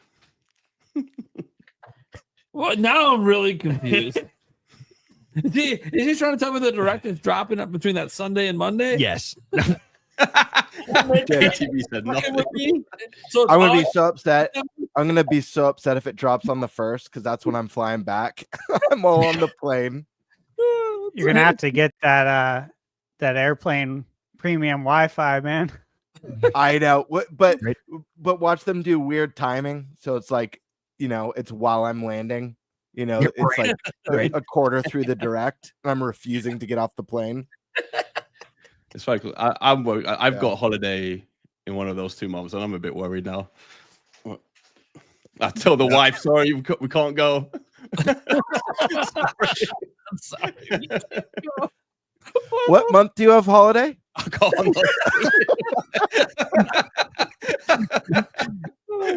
When's the vacation? I'm gonna make sure I haven't posted it anywhere else now. I don't think I have. All Does right. anyone know where ATV is going? Well, I don't really have any other topics to talk about because this was a bad stream for me to take a dealer's choice this late. Yeah. But I do appreciate all the super chats, guys. That was great. We can probably just head on out of here. Unless you guys have anything else you want to talk about. I think we covered it because for the fourth topic, I did want to talk about the cartridge stuff and we kind of covered it. Yep. All right, cool. Awesome. Well, first off, shout out to the guests that were HMK. Make sure you guys go check out his channel. Subscribe if you like what you see.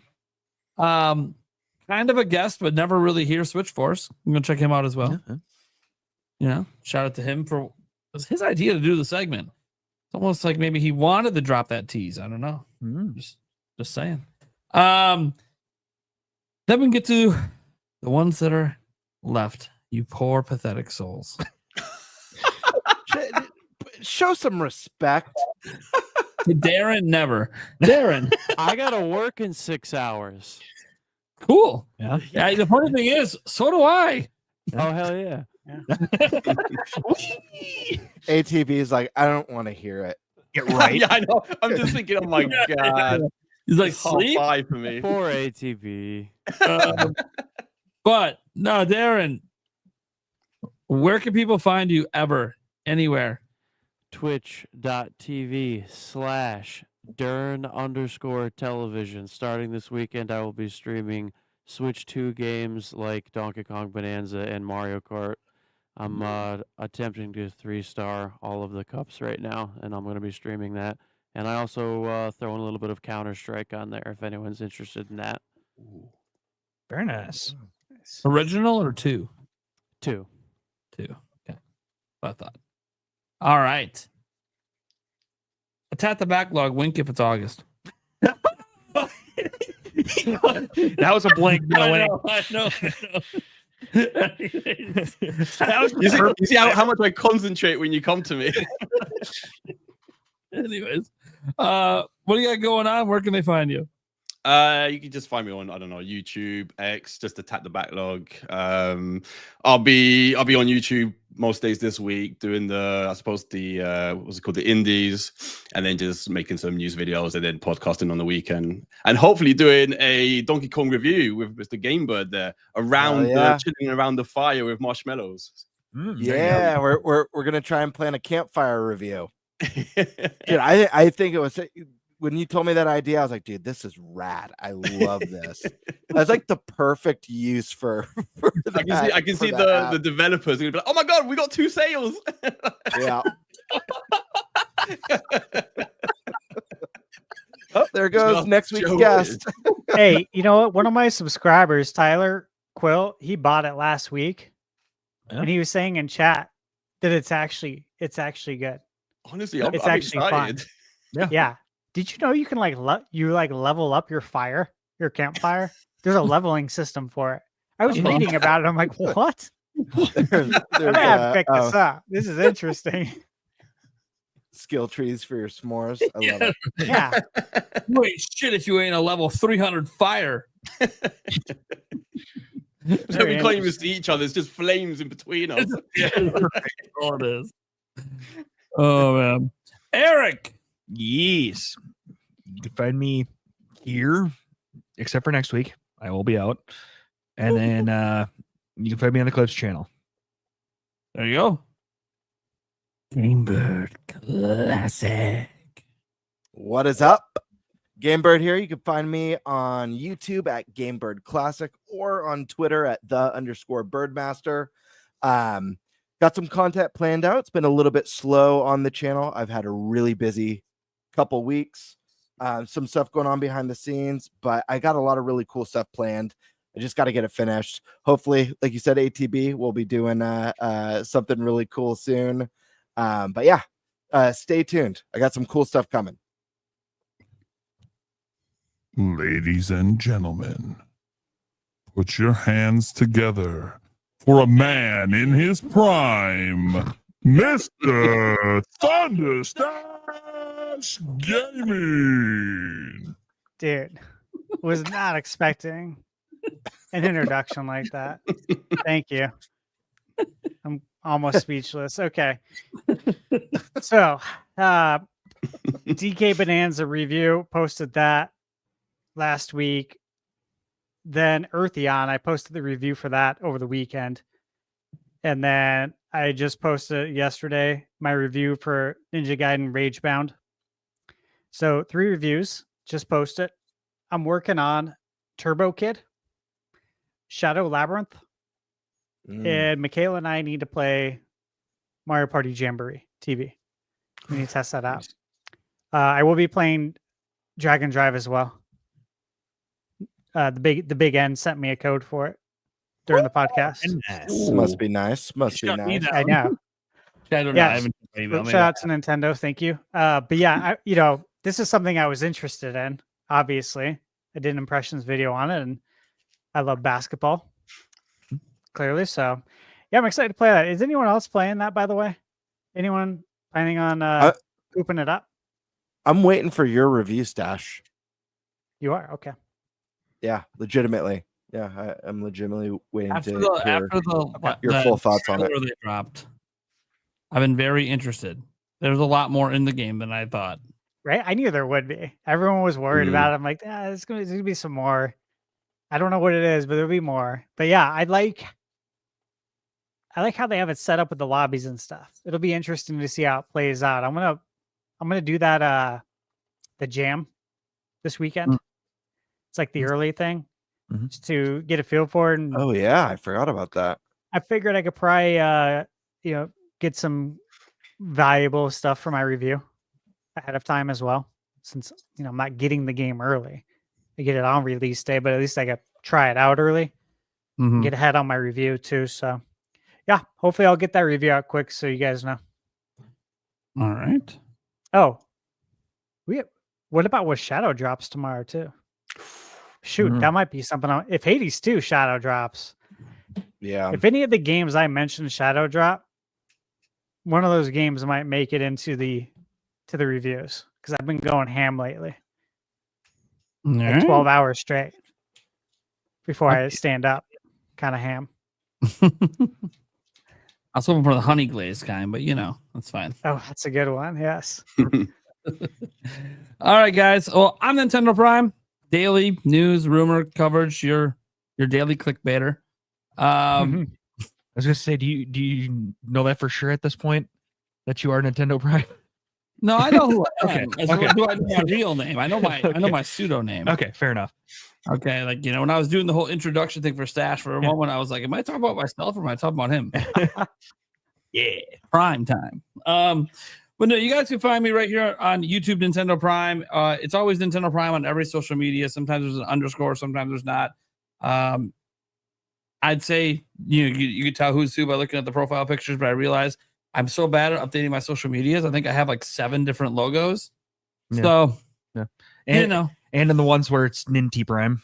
Yep, Ninty Prime as well. Just technically, the YouTube channel URL is Ninty Prime. Yeah. So somebody had the Nintendo Prime URL. Oh, that someone was me. Yeah. And YouTube wouldn't let me give it up for my actual channel. So, yeah. Anyways, that's what happens when you appropriate a Zelda website's YouTube channel. And you're like, yep, I'm going to make this into something else. Didn't work out. I don't suggest it. It's a figment of your imagination. All right, guys. Thank you so much for being here. We'll catch you same time next week. And in the morning. Yeah. And in the morning. Yeah. Indie World. Me and Stash will be streaming the Indie World. I'll probably be in chat. Sweet. Bye.